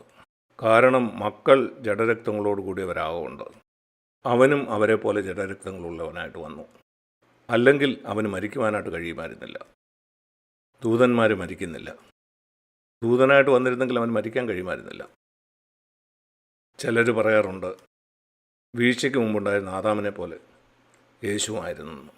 ശരിക്കും വീഴ്ചയ്ക്ക് മുമ്പ് ആദാമിന് മരിക്കാൻ കഴിയില്ലെന്ന് നിങ്ങൾക്കറിയാമോ? ഇല്ല. വീഴ്ചയ്ക്ക് മുമ്പ് ആദാമിനെ കൊല്ലുക അസാധ്യമായിരുന്നു. അവൻ പാപം ചെയ്തതിന് ശേഷമാണ് മരണത്തിന് അവൻ്റെ മേൽ അധികാരം ലഭിച്ചത്. ഇത് വളരെ ബുദ്ധിയുള്ളവർ പറയുന്ന ഒരു വഞ്ചനയാണ്. പാപം ചെയ്യുന്നതിന് മുമ്പുള്ള ആദാമിനെ പോലെ ആയിരുന്നു യേശു എന്ന്. എങ്കിൽ അവന് മരിക്കാൻ കഴിയുമായിരുന്നില്ല. ഇല്ല, അവൻ നമ്മെപ്പോലെ തന്നെയാണ് വന്നത്. നമ്മളെപ്പോലെ തന്നെ ജഡരക്തങ്ങളോട് കൂടിയവനായിട്ട്. അതുകൊണ്ടാണ് അവന് മരിക്കാൻ കഴിഞ്ഞത്. നിങ്ങൾക്ക് മനസ്സിലായോ? നിങ്ങൾക്കറിയാമോ, ആദാം പാപം ചെയ്യുന്നതിന് മുമ്പ് അവനെ ഒരിക്കലും വേർക്കുമായിരുന്നില്ല. അവൻ ഒരു പക്ഷേ 10 ദിവസം തുടർച്ചയായി ജോലി ചെയ്താലും വേർക്കത്തില്ലായിരുന്നു. സൂര്യൻ്റെ ചൂടിൽ നിന്നാലും വേർക്കത്തില്ലായിരുന്നു. യേശു അങ്ങനെ അല്ലായിരുന്നു. യേശു 3-4 മണിക്കൂർ മരപ്പണി ചെയ്തിരുന്നെങ്കിൽ അവന് വേർക്കുമായിരുന്നു. എന്തുകൊണ്ട്? കാരണം വേർപ്പുണ്ടാകാനുള്ള കാരണം ശാപം മൂലം ഉണ്ടായ ഒരു കാര്യമാണ്. അതുകൊണ്ടാണ് മനുഷ്യൻ വേർക്കുന്നത്. നമ്മുടെ കൂട്ടൊരു ശരീരം യേശുവിനുണ്ടായിരുന്നോ? അവൻ ജോലി ചെയ്യുമ്പം വേർക്കുമായിരുന്നോ? അവൻ യാദൃച്ഛികമായി ഒരു ചുറ്റിക കൊണ്ട് ഒരു ആണി അടിച്ചപ്പം അവൻ്റെ കയ്യിൽ കൊണ്ടാൽ അവന് വേദനിക്കുമായിരുന്നോ? നമുക്കൊക്കെ ഉണ്ടാകുന്ന പോലെ അവന് വേദനിക്കുമായിരുന്നോ? ആദാം പാപം ചെയ്യുന്നതിന് മുമ്പ് വേദനയില്ലായിരുന്നു. വീഴ്ചയ്ക്ക് മുമ്പ് വേദനയില്ലായിരുന്നു. ആ ചുറ്റിക യേശുവിൻ്റെ കയ്യിൽ കൊണ്ടിരുന്നെങ്കിൽ അവന് വേദനിക്കുമായിരുന്നു. യേശു നിങ്ങളെപ്പോലെ ആയിരുന്നെന്ന് ഞാൻ കാണിച്ചു തരികയാണ്. അല്ലെങ്കിൽ യേശുവിൻ്റെ കാലിൽ ഒരു മുള്ളു കൊണ്ടുവന്ന് വിചാരിക്കൂ, അവന് വേദനിക്കുമായിരുന്നു? മുള്ള ആദാം പാപം ചെയ്തതിന് ശേഷം മുളച്ചതാണ്. ഉണ്ടായിരുന്നെങ്കിലും അത് അവനെ വേദനിപ്പിക്കത്തില്ലായിരുന്നു. പാപം ചെയ്യുന്നതിന് മുമ്പുള്ള ആദാമിനെ പോലെ അല്ലായിരുന്നു യേശു. 17-ാമത്തെ വാക്യത്തിൽ സകലത്തിലും തൻ്റെ സഹോദരന്മാരോട് സദൃശനായി തീരുവാൻ ആവശ്യമായിരുന്നു. ഇതിനേക്കാളും വ്യക്തമായി പറയാൻ കഴിയുമോ? എന്നിട്ടും അനേകരും ഇത് മനസ്സിലാക്കുന്നില്ല. ഈ സത്യത്തെ എതിർക്കുന്നു, ഇത് തള്ളിക്കളയുന്നു. അങ്ങനെ തോൽവി അടഞ്ഞവരായിട്ട് അവർ ജീവിക്കുന്നു. ഞാനും തോൽവി അടഞ്ഞവനായിരുന്നു. സകലത്തിലും യേശു തൻ്റെ സഹോദരന്മാർക്ക് തുല്യനായിരുന്നു എന്നുള്ള ആ വലിയ സത്യം ഞാൻ മനസ്സിലാക്കുന്നതുവരെ. ആരാണ് അവൻ്റെ സഹോദരന്മാർ? യേശു ഉയർത്തെഴുന്നേറ്റ ശേഷം മഗ്ദലക്കാരി മറിയോട് പറഞ്ഞു, എൻ്റെ സഹോദരന്മാരുടെ അടുക്കൽ ചെന്നു. ആദ്യമായിട്ട് ഇവിടാണ് തൻ്റെ ശിഷ്യന്മാരെ തൻ്റെ സഹോദരന്മാരെന്ന് വിളിക്കുന്നത്. നീ പോയി എൻ്റെ സഹോദരന്മാരോട് ഞാൻ പിതാവിൻ്റെ അടുക്കലേക്ക് കരേറി പോവുകയാണെന്ന് പറയുക. എൻ്റെ പിതാവും നിങ്ങളുടെ പിതാവും എൻ്റെ അടുക്കൽ. പഴയ നിയമത്തിലുള്ള ആർക്കും യേശുവിൻ്റെ സഹോദരനാകാൻ കഴിയുമായിരുന്നില്ല. പഴയ നിയമത്തിൽ ജീവിച്ച ആർക്കും ദൈവത്തെ പിതാവെന്ന് വിളിക്കാൻ കഴിയുമായിരുന്നില്ല. ഇതെത്ര വലിയ പദവിയാണെന്നറിയാമോ? എൻ്റെ സ്വർഗസ്ഥനായ പിതാവേ എന്ന് ദൈവത്തെ വിളിക്കാമെന്ന് മാത്രമല്ല, എനിക്ക് യേശുവിനെ നോക്കിക്കൊണ്ട് എൻ്റെ മൂത്ത സഹോദരനാണെന്ന് പറയാനും കഴിയും. അവൻ തൻ്റെ സഹോദരന്മാർക്ക് തുല്യനായി തീർന്നു. 17-ാം വാക്യത്തിൽ അങ്ങനെ ആകേണ്ടത് ആവശ്യമായിരുന്നു എന്ന് പറയുന്നു. 14-ഉം 15-ഉം വാക്യങ്ങളിൽ വായിക്കുന്നു, അവനും തൻ്റെ സഹോദരന്മാരെ പോലെ ജഡരക്തമുള്ളവനായിട്ട് വന്നു. അങ്ങനെ അവന് മരിക്കാനായിട്ട് കഴിഞ്ഞു. എന്തുകൊണ്ടാണ് അവൻ മരിച്ചതെന്ന് 14-ാം വാക്യത്തിൽ പറയുന്നു. കാരണം പിശാചെന്ന് പറയുന്ന ഒരാൾക്ക് അന്ന് മരണത്തിന്മേൽ അധികാരമുണ്ടായിരുന്നു. പിശാചിന് മരണത്തിന്മേൽ അധികാരമുണ്ടെന്ന് നിങ്ങൾക്കറിയാമോ? ആദാമിൻ്റെ ആ കാലം മുതൽ അവൻ ആളുകളെ കൊല്ലാമായിരുന്നു, ദൈവം അവനെ അനുവദിച്ചെങ്കിൽ. നിങ്ങൾക്കറിയാമല്ലോ, ഇയ്യോബിൻ്റെ ശരീരത്തെ തൊടുവാനായിട്ട് പിശാചിനെ അനുവദിച്ചപ്പം ദൈവം പറഞ്ഞു, നിനക്കവനെ രോഗിയാക്കാം, പക്ഷെ കൊല്ലാൻ കഴിയില്ല. പിശാചിന് ആരെയും കൊല്ലാൻ കഴിയില്ലെങ്കിൽ എന്തുകൊണ്ടാണ് ദൈവം അങ്ങനെ അവനോട് പറഞ്ഞത്? ദൈവത്തിന് പറയാൻ നിൻ്റെ ഇഷ്ടം പോലെ ചെയ്യും. അങ്ങനെ ദൈവം പറഞ്ഞിരുന്നെങ്കിൽ അവനെ കൊന്നേനെ. പിശാചിന് മരണത്തിന്മേൽ അധികാരം ഉണ്ടായിരുന്നുകൊണ്ടാണ് ദൈവം പറഞ്ഞു, നിനക്കവനെ കൊല്ലാൻ കഴിയത്തില്ല, മറ്റെല്ലാം പറ്റും. പിശാചിന് മരണത്തിന്മേൽ അധികാരമുണ്ട്. ദൈവവചനത്തിലെ അത്ഭുതകരമായ സത്യങ്ങൾ അറിയുന്നത് മനോഹരമാണ്. പിശാചിനെ തോൽപ്പിക്കാൻ ഉള്ള ഒരേ ഒരു വഴിയെന്ന് പറയുന്നത്, ആ മരണത്തിൻ്റെ അധികാരം നമ്മുടെ മേൽ വരാതിരിക്കാനുള്ള വഴി ഒരാൾ മരിക്കുക എന്നുള്ളതാണ്. പൂർണ്ണതയുള്ള ഒരു മനുഷ്യൻ. അതുകൊണ്ടാണ് യേശു നമുക്ക് തുല്യമായി വരികയും മരിക്കുകയും ചെയ്തത്. അതിവിടെ പറയുന്നുണ്ട്, നിങ്ങൾ വായിച്ചു നോക്കൂ. തൻ്റെ മരണത്താൽ അവൻ പിശാചിനെ നീക്കി. അവനെ കൊന്നില്ല, എന്നാൽ അവനെ ശക്തിയില്ലാത്തവനാക്കി തീർത്തു. ഏത് ശക്തിയാണ്? അവനുണ്ടായിരുന്ന മരണത്തിന്മേലുള്ള അധികാരം. അവനത് എടുത്തു മാറ്റി. അങ്ങനെ നമ്മളെ അവൻ സ്വതന്ത്രനാക്കി. മരണഭയത്തിന്. കാരണം ഇപ്പം അവന് മരണത്തിന്മേൽ അധികാരമില്ല. ഹല്ലേലൂയ. എങ്ങനെയാണ് ഈ മരണഭയം നമ്മളെ അടിമകളാക്കുന്നത്? 15-ാം വാക്യത്തിൽ പറയുന്നു, എല്ലായിടത്തുമുള്ള എല്ലാ മനുഷ്യരും, ഈ ലോകത്തിൽ ജീവിക്കുന്ന എല്ലാ മനുഷ്യരും ഈ മരണഭയത്തിന് കീഴിലാണ് ജീവിക്കുന്നത്. എനിക്ക് ക്യാൻസർ വരുമോ, എനിക്ക് ഇങ്ങനെ വരുമോ, എനിക്ക് അങ്ങനെ വരുമോ, എനിക്ക് അപകടം സംഭവിക്കുമോ, എനിക്ക് ഇങ്ങനെ ഉണ്ടാകുമോ, അങ്ങനെ ഉണ്ടാകുമോ, ഞാൻ മരിക്കുമോ? എല്ലാ മനുഷ്യനും ഇങ്ങനെയാണ് ജീവിക്കുന്നത്. നിങ്ങളിൽ പലരും ഇങ്ങനെ ആയിരിക്കും ജീവിക്കുന്നത്. നിങ്ങൾക്കറിയാമോ നിങ്ങൾ ഈ മരണഭയത്തിൽ ജീവിക്കേണ്ടവരല്ലെന്ന്? അതിനാണ് യേശുക്രിസ്തു മരിച്ചത്. ഈ മരണഭയത്തിൽ നിന്നുള്ള രക്ഷ എത്രയോ അത്ഭുതകരമായ ഒരു കാര്യമാണ്. ഈ മരണഭയത്തിൽ നിന്ന് നിങ്ങൾ സ്വതന്ത്രരല്ലെങ്കിൽ, നിങ്ങൾ എല്ലാവരേക്കാളും പ്രായമുണ്ട്. ഞാൻ ഒരിക്കലും മരണത്തെ ഭയന്നല്ല ജീവിക്കുന്നു. അല്ല, ഞാൻ മരണഭയത്തിലല്ല ജീവിക്കുന്നു, ഒട്ടുമല്ല. എന്തുകൊണ്ടാണെന്ന് ഞാൻ പറയട്ടെ. നിങ്ങളെക്കാൾ ബുദ്ധിയുള്ളതുകൊണ്ടല്ല. കാരണം ഞാൻ വിശ്വസിക്കുന്നു പിശാചിന് മരണത്തിന്മേലുള്ള അധികാരം എടുത്തു കളയാൻ ഒരാൾ എനിക്ക് വേണ്ടി മരിച്ചു. അതുകൊണ്ടാണ്. എന്തുകൊണ്ടാണ് എൻ്റെ കഴിഞ്ഞകാല പാപത്തിൻ്റെ കുറ്റപ്പാടിൽ ഞാൻ ജീവിക്കാത്തത്? ഇതുപോലെ എൻ്റെ പാപത്തിൻ്റെ ശിക്ഷ യേശു കാൽവറിയിൽ അനുഭവിച്ച് തീർത്തു. അതേ യേശു തന്നെ എൻ്റെ മരണഭയവും എന്നിൽ നിന്ന് എടുത്തു മാറ്റി. നിർഭാഗ്യകരമെന്ന് പറയട്ടെ, ആളുകൾ ഇന്നത് പ്രസംഗിക്കുന്നില്ല. യേശു നിങ്ങളുടെ പാപത്തിന് വേണ്ടി മരിച്ചെന്ന് നിങ്ങൾ കേട്ടതുകൊണ്ടല്ലേ നിങ്ങളത് വിശ്വസിക്കുന്നത്? യേശുവിൻ്റെ മരണത്തിലൂടെ നിങ്ങളുടെ മരണഭയം നീക്കിയെന്ന് നിങ്ങൾ അറിയണ്ടേ? പിശാചിന് മരണത്തിന്മേലുണ്ടായിരുന്ന അധികാരം യേശു തൻ്റെ മരണത്താൽ എടുത്തു മാറ്റിയെന്ന് നിങ്ങൾക്കറിയാമോ? അതുകൊണ്ടാണ് യേശു നമുക്ക് തുല്യമായ ജഡത്തിലും രക്തത്തിലും ഈ ഭൂമിയിൽ വരേണ്ടത് ആവശ്യമായിരുന്നു എന്ന് വായിക്കുന്നത്. വീഴ്ചയ്ക്ക് മുമ്പ് ആദാമിന് മരിക്കാൻ കഴിയില്ലെന്ന്, അതുപോലെ ആയിരുന്നില്ല യേശു വന്നത്. അവൻ ദൂതന്മാരെ പോലെയല്ല വന്നത്, അവൻ നമുക്ക് തുല്യമായിട്ടാണ് വന്നത്. 15-ാം വാക്യത്തിൽ അതുകൊണ്ടാണ് പറയുന്നത്, അവൻ നമ്മെ സ്വതന്ത്രരാക്കി. അങ്ങനെ തങ്ങളുടെ ജീവിതകാലം മുഴുവനും മരണഭയത്തിൽ ജീവിച്ച മനുഷ്യരെ അവൻ സ്വതന്ത്രരാക്കി. ഇനി എനിക്കൊരിക്കലും ഒരു ദിവസം പോലും ഈ മരണഭയത്തിൽ എനിക്ക് ജീവിക്കേണ്ട ആവശ്യമില്ല. അല്ലെങ്കിൽ ഒരു നിമിഷമെങ്കിലും എനിക്കൊരിക്കലും ഏലിയാവിനെ പോലെ ദൈവത്തിൻ്റെ അടുക്ക ചെന്ന്, കർത്താവേ എനിക്ക് മരിച്ചാൽ മതി, എന്നെ എടുക്കണേ, ജെസബേൽ എന്നെ കൊല്ലാൻ ശ്രമിക്കുന്നു, അവൾ എൻ്റെ പിന്നാലെ വരികയാണ്. വേണ്ട. നമുക്ക് പീലാത്തോസിന് മുമ്പിൽ യേശു നിന്നതുപോലെ നിൽക്കാൻ കഴിയും. പീലാത്തോസ് പറഞ്ഞു, എനിക്ക് നിന്നെ കൊല്ലാൻ അധികാരമുണ്ട്. യേശു ഒന്ന് ചെറുതായിട്ട് പുഞ്ചിരിച്ച് കാണും. ഇല്ല, നിനക്കതിന് അധികാരമില്ല. ചിന്തിച്ചു നോക്കൂ, ഒരു അധികാരി അവൻ നിങ്ങളെ കൊല്ലാൻ നോക്കുന്നു. ക്ഷമിക്കണം, നിനക്ക് അതിന് അധികാരമില്ല. ഞാൻ എൻ്റെ സ്വർഗീയ പിതാവിൻ്റെ അധികാരത്തിന് കീഴിലാണ്.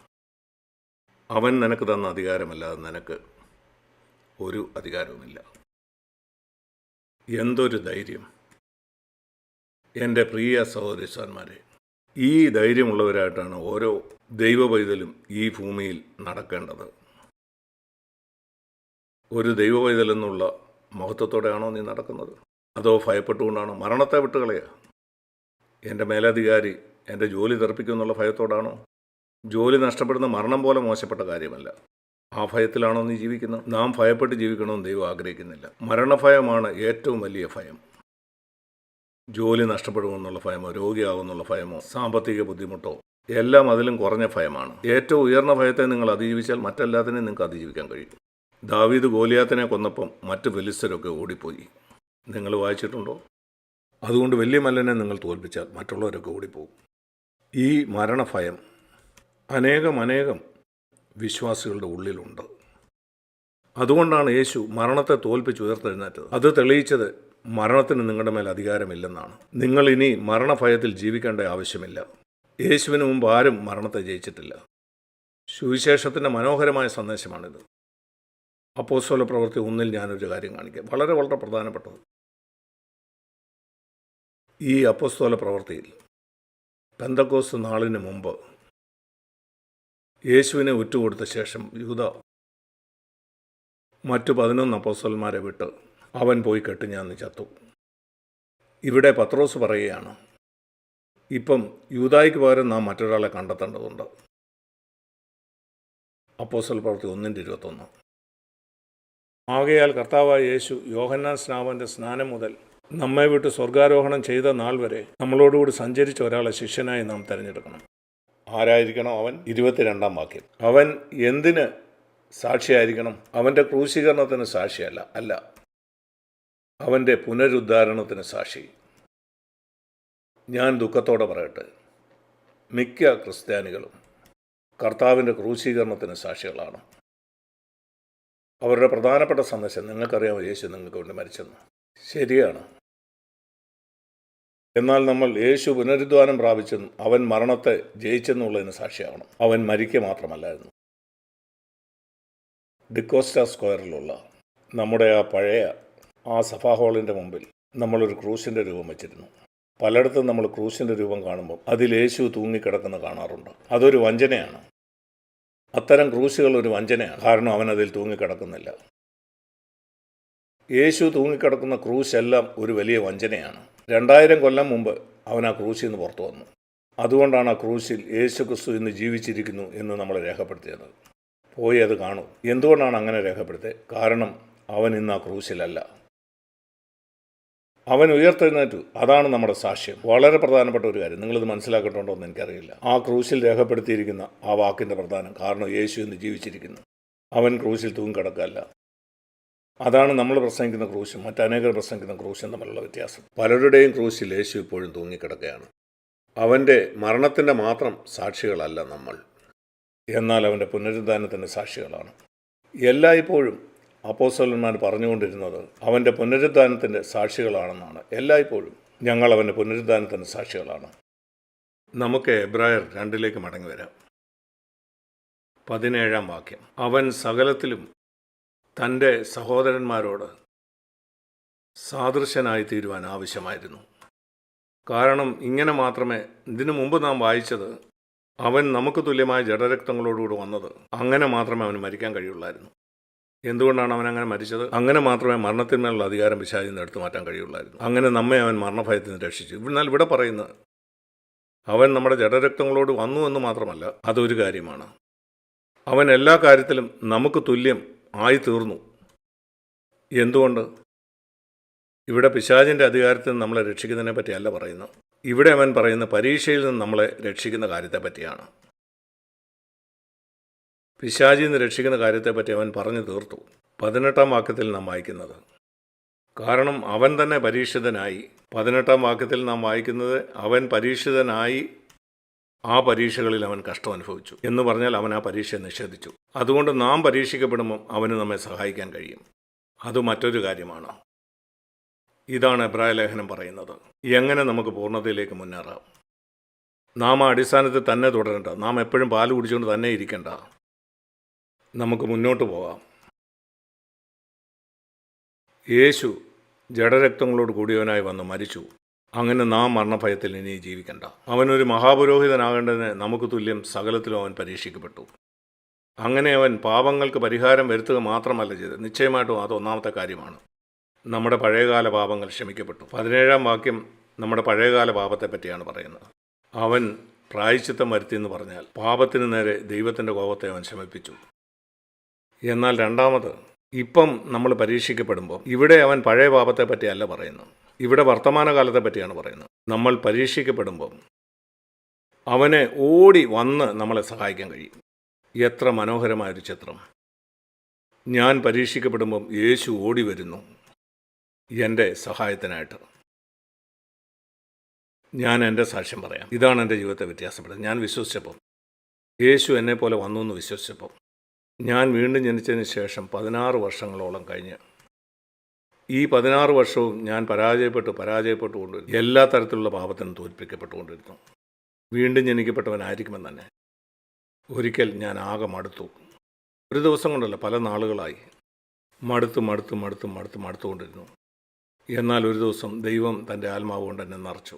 എന്നെപ്പോലെ ആയിരുന്നു യേശു എന്ന് കാണാനായിട്ട് ദൈവം എൻ്റെ കണ്ണുകളെ തുറന്നു. ഞാൻ പരീക്ഷിക്കപ്പെടുമ്പോൾ അവൻ എന്നെ സഹായിക്കാൻ കഴിയും. അങ്ങനെ എനിക്ക് പാപം ചെയ്യാതിരിക്കാൻ കഴിയും. അങ്ങനെ എനിക്കും ജയാളിയാകാം. എൻ്റെ പഴയകാല പാപം ക്ഷമിച്ചു എന്നുള്ള സന്തോഷം മാത്രമല്ല, എന്നാൽ ഇന്ന് ഞാൻ കടന്നു പോകുന്ന പാപങ്ങളെയും എനിക്ക് ജയിക്കാൻ കഴിയും. അതാണ് എൻ്റെ ജീവിതം മാറ്റിയത്.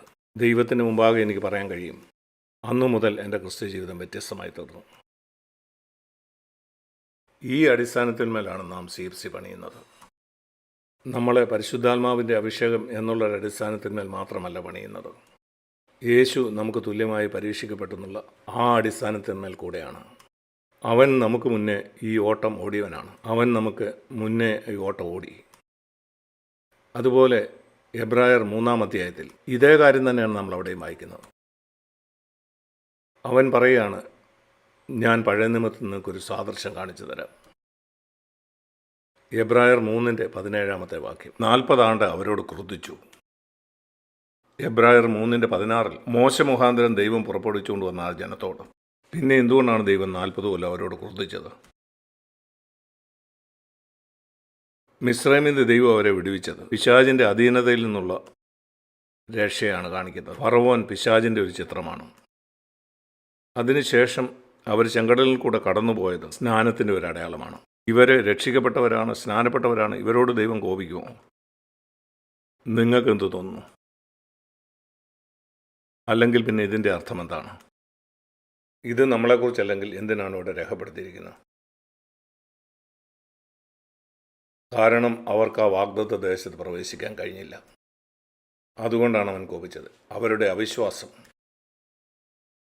ഇവിടെ വായിക്കുന്നു, അവൻ അവരോട് കോപിച്ചു, അങ്ങനെ അവരുടെ ശവങ്ങൾ മരുഭൂമിയിൽ വീണുപോയി. എന്തുകൊണ്ടാണോ അവർ മരുഭൂമിയിൽ പട്ടുപോയത്? ദൈവം അവരോട് പറഞ്ഞിരുന്നു, പോയി ആ ദേശം അവകാശമാക്കും, മല്ലന്മാരെ കൊല്ലുക, ഞാൻ നിങ്ങളെ സഹായിക്കും. അവർ പറഞ്ഞു, ഇല്ലില്ല, അവർ വലിയ മല്ലന്മാരാണ്.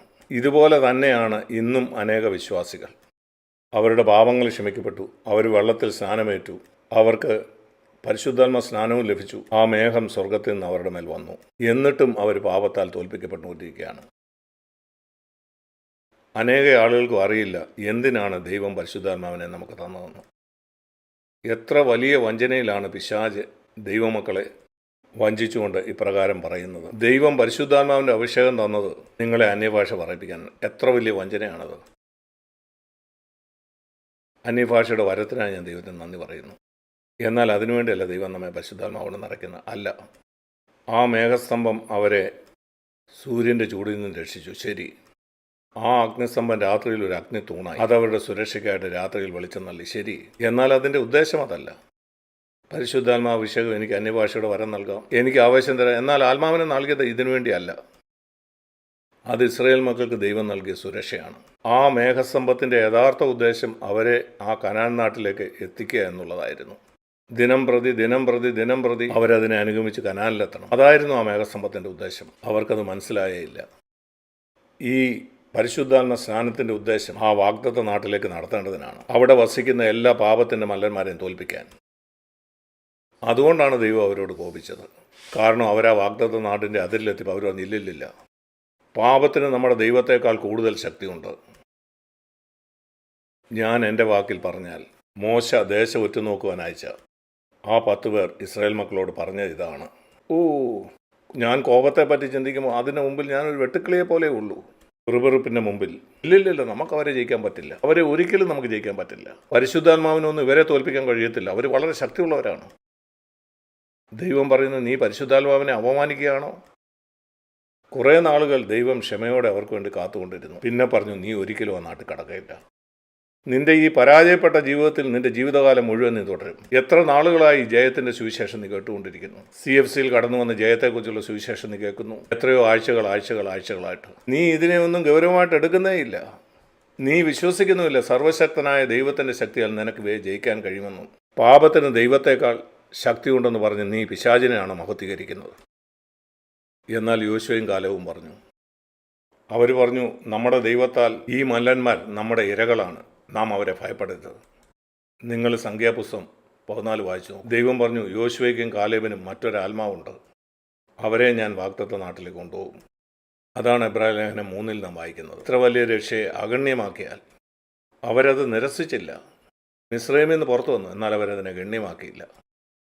അവരുടെ ആ രക്ഷ അവരെ കനാൻ നാട്ടിലേക്ക് കൊണ്ടുപോയില്ല.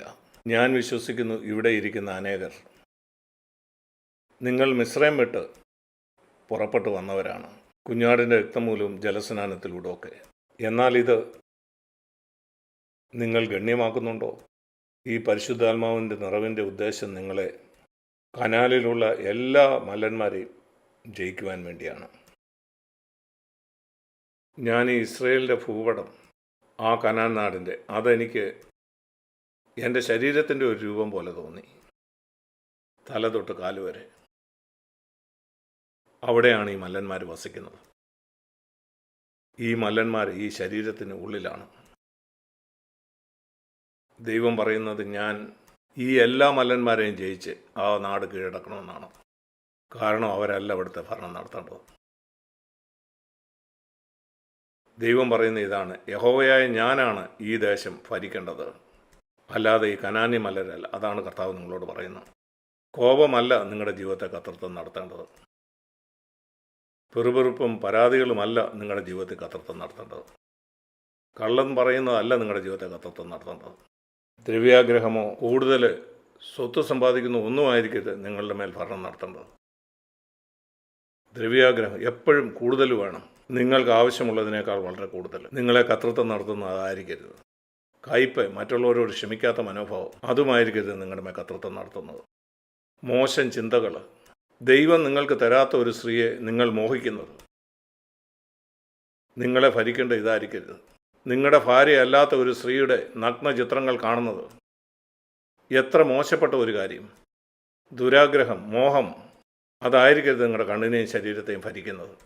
നിങ്ങൾ വിശ്വസിക്കുന്നു എന്നാൽ നിങ്ങൾ പറയും, ഓ സഹോദര, എന്ത് ചെയ്യാം, ഞാൻ വളരെ പരീക്ഷിക്കപ്പെടുന്നു, പരിശുദ്ധാത്മാവിൻ്റെ ആ ശക്തി പോലും എന്നെ അതിൽ നിന്ന് വിടുവിക്കാൻ കഴിയുന്നില്ല. നീ അങ്ങനെ ദൈവത്തെ അവമാനിക്കുകയാണ്. ദൈവം പറയും, നീ ഒരിക്കലും ആ വാഗ്ദത്ത നാട്ടിലെത്തില്ല. നിന്റെ പരാജയപ്പെട്ട ജീവിതത്തിൽ നീ എന്നും എന്നും എന്നും തുടർന്നുകൊണ്ടേയിരിക്കും. എൻ്റെ സഹോദരി സഹോദരന്മാരെ, ഞാൻ നിങ്ങൾക്ക് മുന്നറിയിപ്പ് തരികയാണ്, മാനസാന്തരപ്പെടുക. ദൈവത്തെ അവമാനിക്കുന്ന ഓർത്ത് മാനസാന്തരപ്പെടുക. ഇങ്ങനെ നീ പറഞ്ഞുകൊണ്ട് നിന്റെ ഉള്ളിൽ വസിക്കുന്ന ആ പരിശുദ്ധാത്മാവിന് ഈ വെറുക്കപ്പെട്ട പാപത്തിൽ നിന്ന് നിന്നെ രക്ഷിക്കാൻ കഴിയുന്നില്ലെന്ന്, അത് അശ്ലീലമാണെന്ന്, ദൈവത്തെ അവമാനിക്കുന്നതാണെന്ന് നിനക്കറിയാം. എന്നിട്ട് നീ അത് ചെയ്തുകൊണ്ടിരിക്കുന്നു. എന്നിട്ട് നീ പറഞ്ഞുകൊണ്ടിരിക്കുകയാണ്, ഇല്ല, എനിക്കതിനെ ജയിക്കാൻ കഴിയത്തില്ല, എനിക്ക് ജയിക്കാൻ കഴിയില്ല. നീ ദൈവത്തെ അവമാനിക്കുകയാണ്, ദൈവത്തെ കോപിപ്പിക്കുകയാണ്. ഇങ്ങനെ ഒരു സമയം വരുമോ എന്ന് എനിക്കറിയില്ല. അവർക്ക് അങ്ങനെ ഒരു സമയം വന്നു. ദൈവം പറഞ്ഞു, ഇതിവിടെ അവസാനിച്ചു, കഴിഞ്ഞു. നിങ്ങളുടെ കുഞ്ഞുങ്ങൾ ഈ വാഗ്ദത്ത നാട്ടിൽ പ്രവേശിക്കും, നിങ്ങൾ കടക്കില്ല. അതാണ് അവൻ ഇസ്രായേൽ മക്കളോട് പറഞ്ഞത്, 6 ലക്ഷം ആളുകളോട്. നിങ്ങൾ ഒരിക്കലും വാഗ്ദത്ത നാട്ടിൽ പ്രവേശിക്കുകയില്ല. കാരണം ഞാൻ നിങ്ങൾക്ക് ആവശ്യത്തിന് അവസരം തന്നു. ഞാൻ നിങ്ങൾക്ക് 10 അവസരങ്ങൾ തന്നു. സംഖ്യാപുസ്തകം 14 10 അവസരങ്ങൾ ദൈവം അവർക്ക് കൊടുത്തു. ഇനിയും നിങ്ങളതിൽ പ്രവേശിക്കുകയില്ല. അവരുടെ അവിശ്വാസം കാരണമാണ് അവർക്ക് കടക്കാൻ കഴിയാതിരുന്നത്. സംഖ്യാപുസ്തകം 14-ാം അധ്യായത്തിൽ ആ വളരെ ഗൗരവമായിട്ടുള്ള വാക്യം നമുക്ക് നോക്കാം.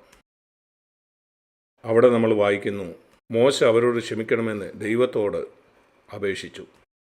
19-ാം വാക്യത്തിലാണ് അത് കാണുന്നത്. നിന്റെ മഹാകരുണപ്രകാരം ഇവരോട് ക്ഷമിക്കണമെന്ന് മോശ പ്രാർത്ഥിക്കുന്നു. മിസ്രൈം മുതൽ ഇവിടെ വന്നതുവരെ ഈ ജനത്തോട് നീ ക്ഷമിച്ചു വന്നതുപോലെ അങ്ങ് എത്രയോ പ്രാവശ്യം ക്ഷമിച്ചു വന്നു, ഒരു പ്രാവശ്യം കൂടെ ക്ഷമിക്കണേ. 20-ാം വാക്യത്തിൽ ദൈവം പറഞ്ഞു, ഞാൻ ക്ഷമിച്ചിരിക്കുന്നു. എങ്കിലും എന്നാണ് ഭൂമിയെല്ലാം ദൈവത്തിൻ്റെ മഹത്വം കൊണ്ട് നിറഞ്ഞിരിക്കുന്നു.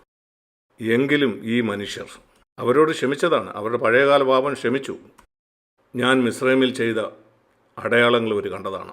എങ്കിലും ഇവരെ 10 പ്രാവശ്യം എന്നെ പരീക്ഷിച്ചു. 9 പ്രാവശ്യം ഞാൻ ക്ഷമിച്ചു. എന്നാൽ ഇത് 10-ാം പ്രാവശ്യമാണ്. ഇനിയും നിങ്ങൾ ഒരിക്കലും ആ വാഗ്ദത്ത നാട്ടിൽ കടക്കയില്ല. എന്നാൽ എൻ്റെ ദാസനായ കാലേബ് യോശുവായി മതിൽപ്പെടും. 24-ാം വാക്യം. അവന് മറ്റൊരു സ്വഭാവമുണ്ട്, അവനെ ഞാൻ ആ ദേശത്തേക്ക് എത്തിക്കും. ഇവിടെ ആ 6 ലക്ഷം പേരെക്കുറിച്ച് പറഞ്ഞതുപോലെ അവർക്ക് ആ അവസരം നഷ്ടപ്പെട്ടു.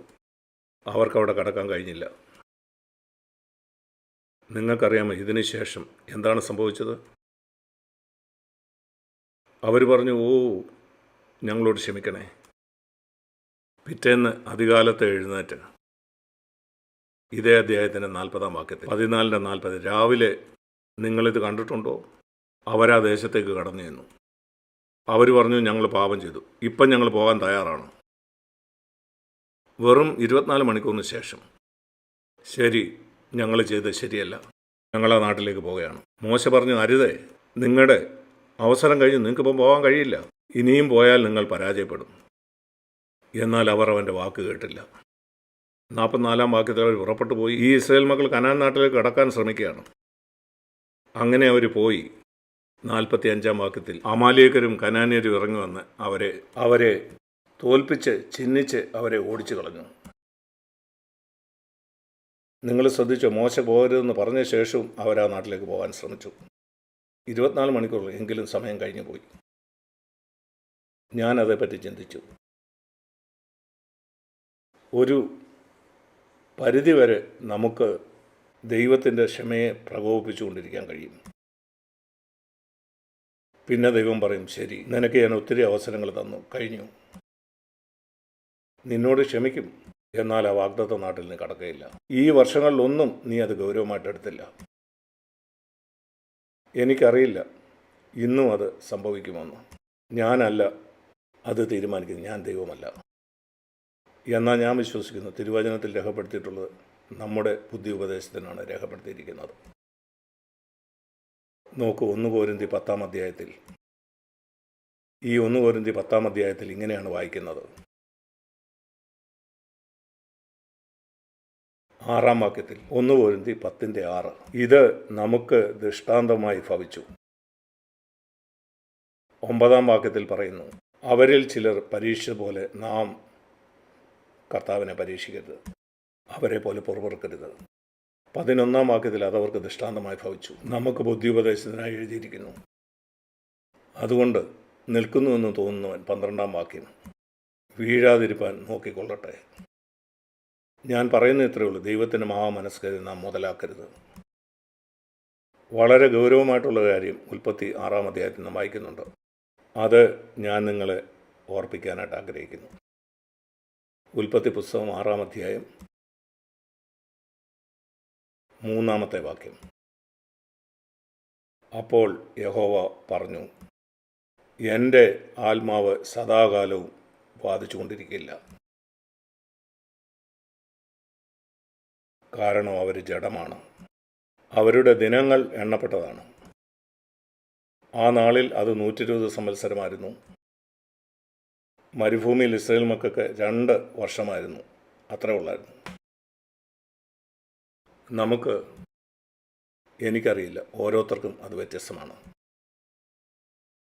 എന്നാൽ നോഹയുടെ ആ കാലത്തിൽ അവൻ പ്രസംഗിച്ചുകൊണ്ടേയിരുന്നു, നിങ്ങളുടെ പാപത്തെയും തിരിക, നിങ്ങളുടെ പാപത്തെയും തിരിക. 1 കൊല്ലം കഴിഞ്ഞു, 2 കൊല്ലം കഴിഞ്ഞു, 3 കൊല്ലം, ഒന്നും സംഭവിച്ചില്ല. വെള്ളപ്പൊക്കം വന്നില്ല, ന്യായവിധി ഉണ്ടായില്ല. 10 കൊല്ലമായി, 15 കൊല്ലം കഴിഞ്ഞു. നോഹ പ്രസംഗിച്ചുകൊണ്ടാണ്, തിരിയുക, ഒന്നും സംഭവിക്കുന്നില്ല. 100 കൊല്ലവും കടന്നുപോയി. അവർ ചിന്തിച്ചു, ഈ വൃദ്ധം പ്രസംഗിച്ചുകൊണ്ടേയിരിക്കുകയാണ്, നിന്റെ പാപത്തെയും തിരി, നിന്റെ പാപത്തെയും തിരി. അങ്ങനെ അവസാനത്തെ ആ ദിവസമെത്തി. ഇവിടെ പറയുന്നത് നിങ്ങൾ ശ്രദ്ധിച്ചിട്ടുണ്ടോ? നോഹയല്ല ഈ പെട്ടകത്തിൻ്റെ വാതിൽ അടച്ചത്. പറയുന്നു, ദൈവം പെട്ടകത്തിൻ്റെ വാതിൽ അടച്ചു. നിങ്ങളത് വായിച്ചു നോക്കൂ. അപ്പോഴേ അവർക്ക് മനസ്സിലായി, മഴ പെയ്യാൻ ആരംഭിച്ചിരിക്കുന്നു. ഓ, എൻ്റെ ആത്മാവ് മനുഷ്യനോട് എന്നും ബാധിച്ചുകൊണ്ടിരിക്കില്ല. നിങ്ങൾ തുടർമാനം ദൈവത്തിൻ്റെ നന്മയുടെ മുതലെടുത്തുകൊണ്ടിരിക്കുന്നു, പിന്നെയും തുടർന്നുകൊണ്ടേയിരിക്കുന്നു. നിങ്ങൾ നിരന്തരം കേട്ടുകൊണ്ടിരിക്കുന്നു, വിട്ടുകളയുന്നു. ഞാൻ നിങ്ങളോട് പറയട്ടെ, ദൈവത്തിൻ്റെ ആത്മാവ് എന്നും മനുഷ്യനോട് ബാധിക്കുകയില്ല. അതിനർത്ഥം നിങ്ങൾ അവനെ ഭയപ്പെടുന്നില്ലെന്നാണ്. യേശുവാണ് നമ്മുടെ മാതൃക. ഇത്ര വലിയ രക്ഷയെ നാം ഗണ്യമാക്കാതിരിക്കരുത്. എബ്രായ ലേഖനത്തിലെ 1-2 വാക്യങ്ങളിലൂടെ ഞാൻ നിങ്ങളെ കാണിച്ചു തരാം. എബ്രായർ 10:26 വാക്യം. 1 19-20 വാക്യങ്ങൾ.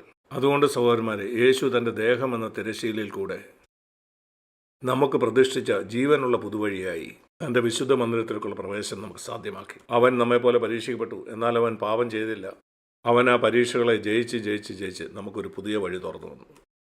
എന്നാൽ ഇതെല്ലാം കേട്ട ശേഷവും 26-ാം വാക്യം, നിങ്ങൾ മനഃപൂർവ്വമായിട്ട് പാപം ചെയ്തുകൊണ്ടേയിരുന്നാൽ, അബദ്ധത്തിൽ നിങ്ങൾ വീണുപോയ കാര്യമല്ല, നിങ്ങൾ അറിയാതെ തന്നെ വീണതല്ല, സത്യത്തെക്കുറിച്ചുള്ള പരിജ്ഞാനം നിങ്ങൾ പ്രാപിച്ച ശേഷം പിന്നെയും നിങ്ങൾ മനഃപൂർവ്വമായിട്ട് പാപം ചെയ്തുകൊണ്ടിരുന്നാൽ. ഇവിടെ ഇരിക്കുന്ന ആർക്കെങ്കിലും പറയാൻ കഴിയുമോ സത്യത്തെക്കുറിച്ചുള്ള പരിജ്ഞാനം എനിക്ക് ലഭിച്ചില്ലെന്ന്? ചില വർഷങ്ങളായി നിങ്ങൾ CFC വരുന്ന ഒരാളാണെങ്കിൽ നിശ്ചയമായിട്ടും ഈ സത്യത്തെക്കുറിച്ചുള്ള പരിജ്ഞാനം നിങ്ങൾക്ക് ലഭിച്ചു. ഈ സത്യത്തിൻ്റെ പരിജ്ഞാനം ലഭിച്ച ശേഷം ഇവിടെ പറയുന്ന ഈ മനോഹരമായ സത്യം വർഷങ്ങളായിട്ട് കേട്ടിട്ടില്ലാത്ത ആളുകളെക്കുറിച്ചല്ല. നിങ്ങൾ ഈ സത്യത്തെപ്പറ്റി കേട്ടവരാണ്, എങ്കിലും നിങ്ങൾ പാപം ചെയ്തുകൊണ്ടിരിക്കുകയാണ്. ഇത് പുതിയ നിയമത്തിലാണ് പറയുന്നത്. എങ്കിൽ പാപങ്ങൾക്ക് വേണ്ടി ഇനി ഒരു യാഗവും അവശേഷിക്കുന്നില്ല. എങ്കിൽ ന്യായവിധിക്കായി ഭയങ്കരമായിട്ടുള്ള ഒരു പ്രതീക്ഷയും എതിരാളികളെ ദഹിപ്പിക്കാനുള്ള ക്രോധ അഗ്നിയും മാത്രമേ ഉള്ളൂ. സാഗ്ബറെ പഴയ നിയമത്തിലെ കാര്യമാണോ പുതിയ നിയമത്തിലെ കാര്യമാണോ നീ പറയുന്നത്? ഞാൻ പറയട്ടെ, ഇത് ആവർത്തന പുസ്തകമല്ല, ഇത് എബ്രായ ലേഖനത്തിലാണ് പറയുന്നത്. ഇത് പഴയ നിയമത്തിൽ പറയുന്നതല്ല, പുതിയ നിയമത്തിൽ പറയുന്നതാണ്.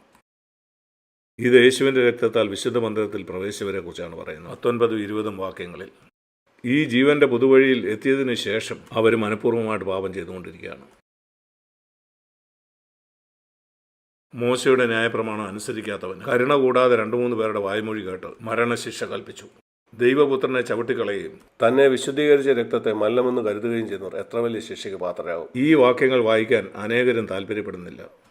ദൈവം പറയുന്നു, പ്രതികാരം എനിക്കുള്ളത്, ഞാൻ പകരം വീട്ടും. കർത്താവ് ജാതികളെ അല്ല ന്യായം വിധിക്കുന്നു. 30 വാക്യത്തിൽ തൻ്റെ ജനത്തെ ന്യായം വിധിക്കും. ജീവനുള്ള ദൈവത്തിൻ്റെ കയ്യിൽ വീഴുന്നത് എത്ര ഭയങ്കരമാണ്. ഇത് പുതിയ നിയമമാണ്. 39 വാക്യം, നാമോ നാശത്തിലേക്ക് പിന്മാറുന്നവരുടെ കൂട്ടത്തിലല്ല എന്നാണ് അവിടെ എഴുതിയിരിക്കുന്നത്. തുടർന്ന് 12 അധ്യായത്തിൽ നാം വായിക്കുന്നത്, വിശ്വാസത്തിൻ്റെ നായകനും പൂർത്തി വരുത്തുന്നവനുമായ യേശുവിനെ നോക്കുക. 12:2 എന്നിട്ട് നമ്മുടെ ഓട്ടം സ്ഥിരതയോടെ ഓടുക. അവസാനമായിട്ട് ഞാൻ നിങ്ങളെ ഇത് കാണിച്ചു തരാം. അവൻ എല്ലാ ദിവസവും ക്രൂശ് സഹിച്ചു. എല്ലാ അവമാനവും അവൻ അലക്ഷ്യമാക്കി. അവസാനം അവൻ ദൈവസിംഹാസനത്തിൻ്റെ വലത്തുഭാഗത്തിരുന്നു. വീണുപോയ ആളുകളെ അല്ല നാം നോക്കേണ്ടത്, യേശുവിനെയാണ് നാം നോക്കേണ്ടത്. പരീക്ഷകളെ ജയിച്ച് ജയാളിയായ യേശുവിനെ. അവൻ നമ്മുടെ രക്ഷകനാണ്. അവൻ നമുക്ക് മുമ്പേ ഓടിയവനാണ്. അത് ഇതുപോലാണ്. ഒരു കാന്ത തൻ്റെ കാന്തനോടുകൂടി ആയിരിക്കാൻ ആഗ്രഹിക്കുന്ന പോലെ, ഒരു ഭാര്യ തൻ്റെ ഭർത്താവ് വളരെയധികം ബുദ്ധിമുട്ട് കൂടെ കടന്നു പോവുകയാണെങ്കിലും അവൾ പറയുന്നു, ഞാൻ നിന്നോടൊപ്പം ആയിരിക്കാൻ ആഗ്രഹിക്കുന്നു. അത് ദാരിദ്ര്യമാണെങ്കിലും അവൾ അവനോടൊപ്പം തുടരുന്നു. ഞാൻ ഇവനെ സ്നേഹിക്കുന്നു. അതാണ് ഇവിടെ നാം കാണുന്ന ചിത്രം. യേശുവിനോടുകൂടെ ആയിരിക്കാൻ ആഗ്രഹിക്കുന്ന വ്യക്തി അവനോടുകൂടെ മാത്രമായിരിക്കാൻ. പകുതി ഹൃദയമുള്ള തങ്ങളുടെ ചുറ്റുമുള്ളവരെ അല്ല അവർ കാണുന്നത്. എൻ്റെ പ്രിയ സഹോദരന്മാരെ, നിങ്ങളെ എല്ലാവരും ഞാൻ ഉത്സാഹിപ്പിക്കാൻ ആഗ്രഹിക്കുന്നു. പകുതി ഹൃദയമുള്ള ലൗകികരായിട്ടുള്ള വിശ്വാസികളെ CFCയിൽ നിങ്ങൾ കണ്ടാൽ അവരിലേക്കല്ല നിങ്ങൾ നോക്കേണ്ടത്. അവർക്ക് മോശമായ ശീലങ്ങൾ ഉണ്ടായിരിക്കും. ശരി, അവരെ മറന്നുകളയുക. അവരാവശ്യത്തിൽ കൂടുതൽ കേട്ടു. യേശുവിനെ നോക്കുക. മറ്റെല്ലാ കാര്യത്തിലും നിങ്ങളുടെ കണ്ണു തിരിക്കുക. മറ്റെല്ലാവരിൽ നിന്നും, കർത്താവേ, ഞാൻ നിന്നെ അനുഗമിക്കാൻ ആഗ്രഹിക്കുന്നു. ഞാൻ പൂർണ്ണതയിലേക്ക് മുന്നേറാൻ ആഗ്രഹിക്കുന്നു. എന്നും പാല് കുടിച്ചുകൊണ്ടിരിക്കാൻ ഞാൻ ആഗ്രഹിക്കുന്നില്ല. എന്നും അടിസ്ഥാനം ഇട്ടുകൊണ്ടിരിക്കാൻ ഞാൻ ആഗ്രഹിക്കുന്നില്ല. പിന്നെയും അടിസ്ഥാനം ഇടുന്നവനായിട്ടല്ല, ഞാൻ ഈ പണി പൂർത്തിയാക്കാനായിട്ട് ആഗ്രഹിക്കുന്നു. എന്നെക്കുറിച്ചുള്ള അവിടുത്തെ ആഗ്രഹം പോലെ. ഞാൻ ഒരു കാര്യം നിങ്ങളോട് പറയട്ടെ. എബ്രായ ലേഖനം 13 അധ്യായത്തിൽ ഇങ്ങനെ പറഞ്ഞുകൊണ്ടാണ് ഈ ലേഖനം അവസാനിപ്പിക്കുന്നത്.